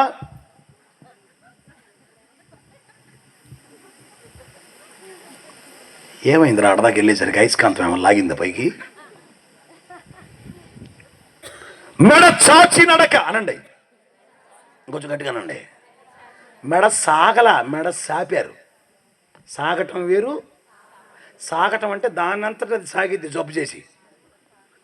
సాపటం అంటే కావాలని సాపడం అనమాట. ఇంకా సాగదెత్తున్నారు పైకి. మెడ చాచి నడుస్తున్నారు అనగా మెడ చాచి నడక అనండి, కొంచెం గట్టిగానండి. ఈ నడకలు మారాలని చెప్తున్నాను. ఏ నడకండి? మెడ చాచి నడక అంటే అర్థం ఏంటి తెలుసా? ప్రార్థన చేసుకుంటూ కూడా ఎవరన్నా చూస్తున్నారా లేదా?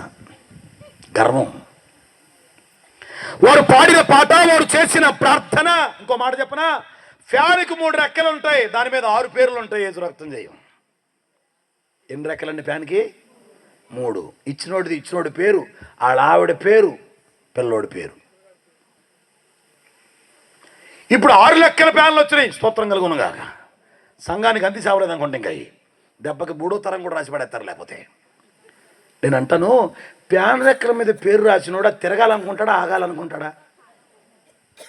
నిజం చెప్పండి. పత్తాకి తిరిగితే పేర్లు కనపడవు, పిచ్చిమొహమా. వచ్చిన చుట్టానికి ఆ పేరు చూపించాలంటే గాలి ఎక్కువ ఆపు, ఫ్యాన్ ఆపు, ఆపి పైకి చూపిస్తానమాట. ఫ్యాన్ భలే ఉంది కదా చెప్పడీడు. అది చూసి ఒరే ఒరే ఒరే పలానా కొండ మురుగు కాంతారావు, ఓహో నువ్వేనా? గర్వం. అసలు మా సంఘంలో నేను పాడినట్టు ఎవరు పాడరు. ఏంటది? మిషన్ వారి పాట, ఏలం పాట. గర్వం. కాస్త ప్రార్థిస్తుందనుకునే లోపే ప్రార్థనా గర్వం వస్తుంది. కాస్త పాడుతున్నారనే లోపే ప్రార్థనా గర్వం వస్తుంది. కాస్త సీనియారిటీ వచ్చేసరికి సీనియర్ గర్వం వస్తుంది.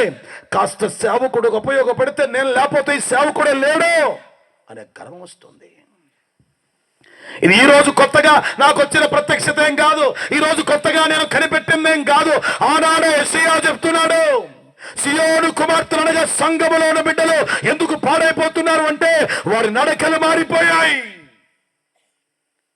వారు మెడ చాచి నడుస్తున్నారు అంటే గర్వపు నడక. రెండవది ఏ నడక? ఓర చూపుల నడక అనండి, అనండి. నేను మిమ్మల్ని ఏం తిట్టట్లా, ఉన్నదే చెప్తున్నా. వందనాలు మీకు. ఈ నడకలు మారితే మీరు స్థిరపడతారు. మెడ చాచి నడకంటే నీకు ఏ విషయంలో గర్వం వచ్చినా దాన్ని విడిచి నేల మట్టుకు రావాలట. స్తోత్రం కలుగును గాక. యేసుక్రీస్తు మరియా మార్తల ఇంటికి వచ్చాడు. వచ్చాడా? పిలవబడ్డాడా? రాలా. మరి మార్త పిలిచింది మార్త. కోటం పెట్టింది ఎవరు? మార్త. కానీ వాక్యం ఉంది ఎవరు? ఇప్పుడు కోటం పెట్టింది ఎవరు? ఇక్కడ ఆయన కూడా వింటున్నారులే వాక్యం వెనకాలండి. స్తోత్రం కలుగును గాక. అందరూ చెప్దాం హల్లెలూయా. కొంచెం గట్టిగానండి. పిలిచింది ఎవరండి? యేసుని మార్త. పిలిచి ఏం చేస్తుంది?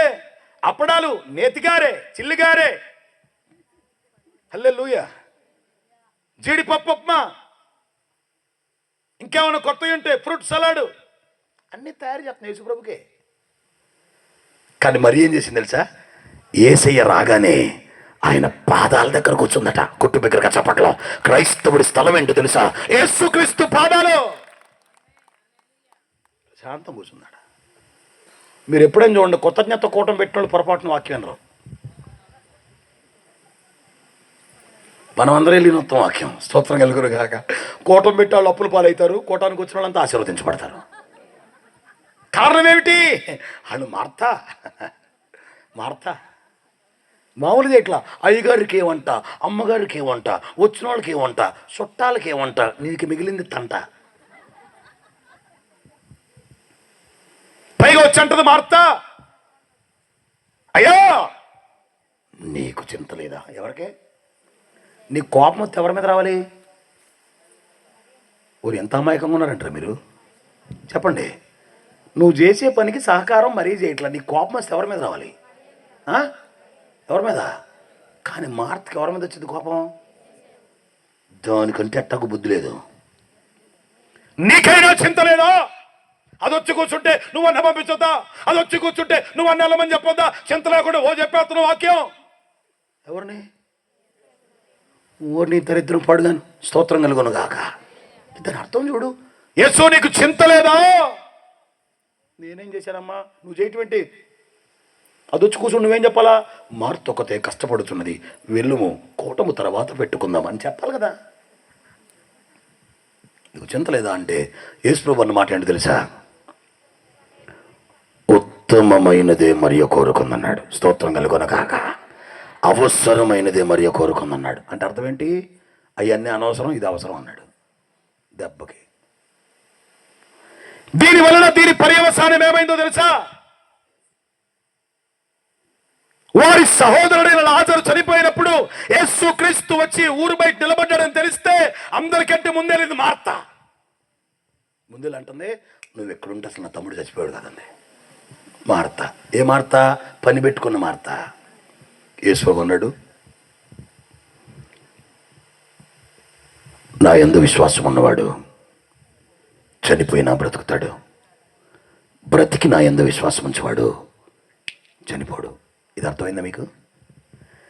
నా యందు విశ్వాసం ఉంచిన వాడు చనిపోయినా బ్రతుకుతాడు. ఎప్పుడది? ఎవడైనా ఇక్కడున్న వాడిలో యేసునందు విశ్వాసం ఉంది చచ్చిపోతే వాళ్ళు మళ్ళీ పునరుత్థానమే లేస్తారు. స్తోత్రం కలుగును గాక. ఒకవేళ ఎవరైనా యేసు వచ్చేంత వరకు విశ్వాసం ఉంచి బ్రతికి ఉంటే వారికి ఇక చావు లేదు. బ్రతికున్న వాళ్ళు బ్రతికున్నట్టే చెల్లిపోతారు. యేసు ప్రభుతో కొట్టు బిగ్గరగా చప్పట్లు. స్తోత్రం కలుగును గాక.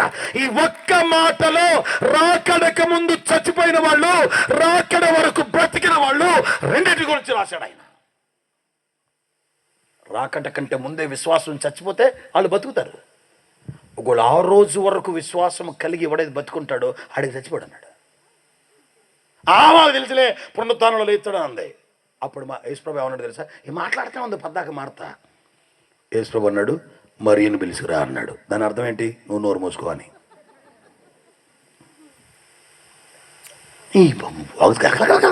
మాట్లాడుతూనే ఉంది. యేసుప్రభు సింపుల్గా అన్నాడు, మరియను పిలుచుకురా అన్నాడు. మరియా ఇంటి దగ్గర కూర్చొని ఉంది. మార్త పరిగెత్తుకుని వెళ్ళింది. వెళ్ళి అంత దూరంలో నుంచి దగ్గరికి వెళ్ళి యేసుప్రభు పిలుస్తున్నానని చెప్పొచ్చుగా. చెప్పలా. చెప్తే మరి ఏం గొప్పది కదా. అక్కడ ఉండి సైగ చేసిందని ఉంది అక్కడ వాక్యంలో. ఎప్పుడైతే సైగ చేసిందో ఏడుస్తున్న మరి అక్కడి నుంచి దిక్కులు లేచి పరిగెత్తున్నట. చూసిన వాళ్ళందరూ అనుకున్నారట, అమ్మ తమ్ముడు గుర్తొచ్చి సమాధి దగ్గర పరిగెడుతుంది అని చెప్పి అక్కడున్న యూదులంతా మరి అంటే పరిగెత్తుకొచ్చారట. మరి పరిగెత్తుకొచ్చి యేసున్న చోటుకు వచ్చింది. మరి కూడా అదే అంది, అయ్యా నువ్వు ఇక్కడే ఉంటే నా సహోదరుడు చనిపోయేవాడు. ఆవిడేమంది? అదే అందానండి. మార్త ఏమని అడిగింది యేసుప్రభుని? అయ్యా నువ్వు ఇక్కడే ఉంటే నా తమ్ముడు,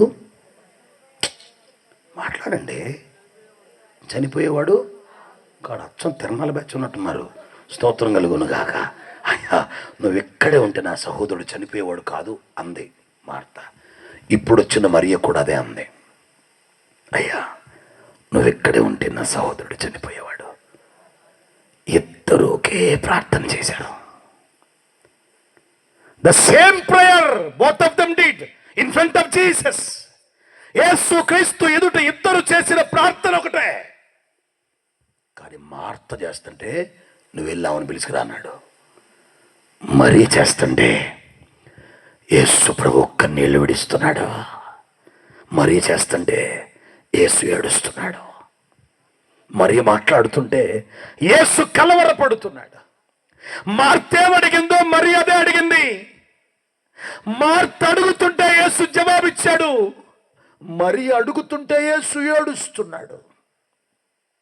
అనగా వాక్యము లేని జీవితానికి వాక్యము ఉన్న జీవితానికి వ్యత్యాసం ఏమిటంటే, వాక్యము లేని జీవితం ఎంత ప్రార్థన చేసినా కార్యాన్ని చూడలేం. వాక్యము కలిగిన మరియ వెళ్ళి ప్రార్థన చేస్తూ ఎప్పుడైతే కన్నీళ్లు కార్చిందో, వాక్యము కలిగిన మరియ కన్నీళ్లు చూడగానే యేసు కన్నీళ్లు పెట్టాడు, కలవరపడ్డాడు. కలవరపడి ఆత్మలో మూలిగి ఏమన్నాడు తెలుసా? రాయి పొర్లించండి అన్నాడు. రాయి పొర్లించబడింది. లాజరు రమ్మని పిలిచాడు. చనిపోయిన లాజరు లేచి బయటకు వచ్చాడు.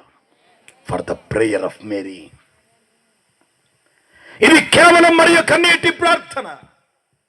You can refer the word. నువ్వు వాక్యాన్ని రిఫర్ చేసి చూసుకో. ఆనాడు విస్తారమైన పని పెట్టుకున్న మార్త ప్రార్థన ఏమైంది? వాక్యము కొరకు యేసు పాదాల యుద్ధ కూర్చున్న మరియ ప్రార్థన ఏమైంది అంటే, మరియ ప్రార్థించగా 4 దినముల క్రితం సమాధి చేయబడిన వాడిని లేపాలనుకున్నాడు యేసు ప్రభు. మార్చాలనుకున్నాడు. మృతులను సజీవంగా మార్చాలనుకున్నాడు. నువ్వు ప్రార్థన చేస్తే జరగని కార్యం, వాక్యము కలిగి ప్రార్థన చేస్తే నా దేవుడు నీ కన్నీటికి కన్నీరు జతకలుపుతాడు. ఆత్మలో మూలుగుతాడు. ప్రార్థన వింటాడు. ఎండిపోయిన జీవితమా? నశించిపోయిన జీవితమా? ఓడిపోయిన జీవితమా? రాయి అడ్డముగా పొరలించబడి దారులు మూయబడిన జీవితమా? నిర్జీవమైన జీవితమా? ఆశలు చచ్చిపోయి నీ వల్ల కాదు, నా చేత కాదు అని విసికి వేసారిపోయిన జీవితమా? ఈ రాత్రి ఎన్నాళ్ళు చేసిన ప్రార్థనకు జవాబు రాలేదు కదా. ఈ రాత్రి వాక్యానుసారమైన బ్రతుకులోకి వచ్చి ఆయన మార్గములలో నీ నడకలు స్థిరపరుచుకుని నీ అడుగు జారకుండా దేవుల్లో నిలబడి, ఏ విషయంలోనైనా గర్వం వస్తే ఆ గర్వాన్ని విడిచి వారసూపులు, అనగా సంఘములో ఉండి లోకములో చూసే వారసూపులు, దేవుని మందిరములో పెరుగుతూ లోక పాపాల వైపు చూసే వారసూపులు, ఈ నడకలు మార్చుకుని నీ అడుగులు స్థిరపరచుకోగలిగితే నా ప్రభు పేరట నీకు మనవి చేస్తున్నాను, వాక్యము కలిగి కార్చిన కన్నీటికి దేవుడు రాయి పొరలించబోతున్నాడు. స్తోత్రం కలుగునుగాక. వాక్యము కలిగి పెట్టిన మొరకే నిర్జీవాన్ని సజీవంగా మార్చబోతున్నాడు. పాతి పెట్టబడిన దానిని సజీవంగా బయటకు తీసుకొని రాబోతున్నాడు ఆయన. ఆశించి నీ ఆశలు పాతి పెట్టబడ్డాయా? కోరిని కోరికలు పాతి పెట్టబడ్డాయా? ఎదురు చూసిన నిరీక్షణ పాతి పెట్టబడిందా? ఈ రాత్రి దైవజనుడిగా ప్రకటిస్తున్నాను, వాక్యము లేక నువ్వెంత ఏడ్చినా, వాక్యానుసారమైన జీవితం లేక నువ్వెంత ఉపవాసం ఉన్నా, వాక్యములో నీ అడుగులు స్థిరపరచబడకుండా నువ్వెంత ఏడ్చినా దానివల్ల వచ్చే ప్రయోజనం శూన్యం. అదే వాక్యము కలిగి కన్నీరు గారిస్తే, వాక్యము కొరకు యేసు పాదాల యొద్ద కూర్చున్నంత తగ్గించుకుని దేవుని వాక్యాన్ని అంగీకరించగలిగితే, అయ్యా నా అడుగులు స్థిరపడక ఇన్నాళ్ళ నా కన్నీరు వ్యర్థమైపోయిందేమో, అయ్యా నీ మార్గం ఏంటో నాకు తెలిసిన ఆ మార్గం ప్రకారం నా బ్రతుకు మార్చుకోక ఇన్నాళ్ళు నా ఉపవాసం వ్యర్థమైపోయిందేమో, అయ్యా నా ఆశలు పాతి పెట్టబడ్డాయేమో, అయ్యా నా భవిష్యత్తు కొరకైన గురికి అడ్డముగా రాయి పొర్లించబడిందేమో, నాకు నీ వాక్యం కావాలి. నీ వాక్యములో నేను ఆనందించాలి ప్రభువా. నా వేరు స్థిరపడాలి, నా ఆకు పచ్చబడాలి, నేను ఫలించాలి. అందుకు నీ వాక్యములో ఆనందించే కృప నాకు కావాలి ప్రభువా. ఈ భాగ్యము నాకు దయచే. ఆశలు చచ్చిపోవద్దు, కోరికలు చచ్చిపోవద్దు, తలంపులు చచ్చిపోవద్దు, బ్రతుకులో ఎండిపోవద్దు. జీవ గ్రంథమైన దేవుని వాక్యం నీ చేతిలో పెట్టాడు దేవుడు. జీవము గల దేవుని వాక్కు నీకు వినబడుతుంది. ఈ రాత్రి స్థలంలో చేరిన వారులారా, మీరు దేవుడి రాజ్యంలో చేరాలంటే, ఆయన రాజ్యంలో నిలబడాలంటే, ఆ అమరత్వము కలిగిన రాజ్యంలో రాకడలో ఎత్తబడాలంటే మీకు అందించబడుతున్న వాక్యానికి మించిన మార్గం లేదు. ఈ మార్గంలో ఇంకెవరు లేరో రండి మార్గంలోకి. ఇంకా మారు మనసు ఎవరికి లేదో మారు మనసు పొందండి. ఒకవేళ రక్షణ బాప్తిస్మాలు పొంది మార్గంలో స్థిరపడకపోతే వాక్యములు ధ్యానించండి, స్థిరపడండి. నీ మరణం ఎప్పుడు వస్తుందో నీకు తెలియదు. యేసు రాకడెప్పుడు వస్తుందో నీకు తెలియదు. ఈ రెండిట్లో ఏది జరిగినా నీకు మారు మనసు, రక్షణ బాప్తిస్మం లేకపోతే, ఆయన మార్గములో స్థిరమైన అడుగులు లేకపోతే ఓడిపోతావు, పతనమవుతావు, నిత్య నరకాగ్నిలో కాలిపోతావు. యేసయ్యా ఆ వేదన నాకొద్దు నాయన. నా వేరు పారాలి, నా వేరు స్థిరపడాలి, నా ఆకు పచ్చబడాలి, నేను ఫలించే వ్యక్తిగా మార్చబడాలయ్యా. అంటే నీ వాక్యంలో నేను ఆనందించాలయ్యా. ఈ కృప నాకు దయచేయి. నా అడుగులు స్థిరపరచు, నా కాలు జారనివ్వద్దు. నీ కొరకు నమ్మకంగా నిలబడాలి. ఈ కృప నాకు దయచేయి నాయనా అని ప్రార్థన చేద్దాం. మోకాళ్ళ మీదకి రండి, ప్రార్థన చేద్దాం. మోకాళ్ళ మీదకి రండి. ఎవ్వరు మౌనంగా ఉండమాకండి. This is your time to pray. నీ దోషమును లోపమును ఒప్పుకొని సరి చేసుకుని ప్రార్థన చేసే సమయం. ఎవ్వరు లేచి అటు ఇటు వెళ్ళొద్దండి. సాధ్యమైనంత వరకు మీరు మోకాళ్ళ మీదకి రండి. మీరు ఒకవేళ మోకరించే శక్తి సామర్థ్యాలు మీ శరీరంలో లేకపోతే మీరున్న చోట లేచి నిలబడండి. కానీ అలా కుర్చీలో కూలబడి మాత్రం ప్రార్థన చేయమాకండి. ఒక్కసారి మోకాళ్ళ మీదకి వస్తారా? ఒక్కసారి మోకాళ్ళ మీదకి వస్తారా?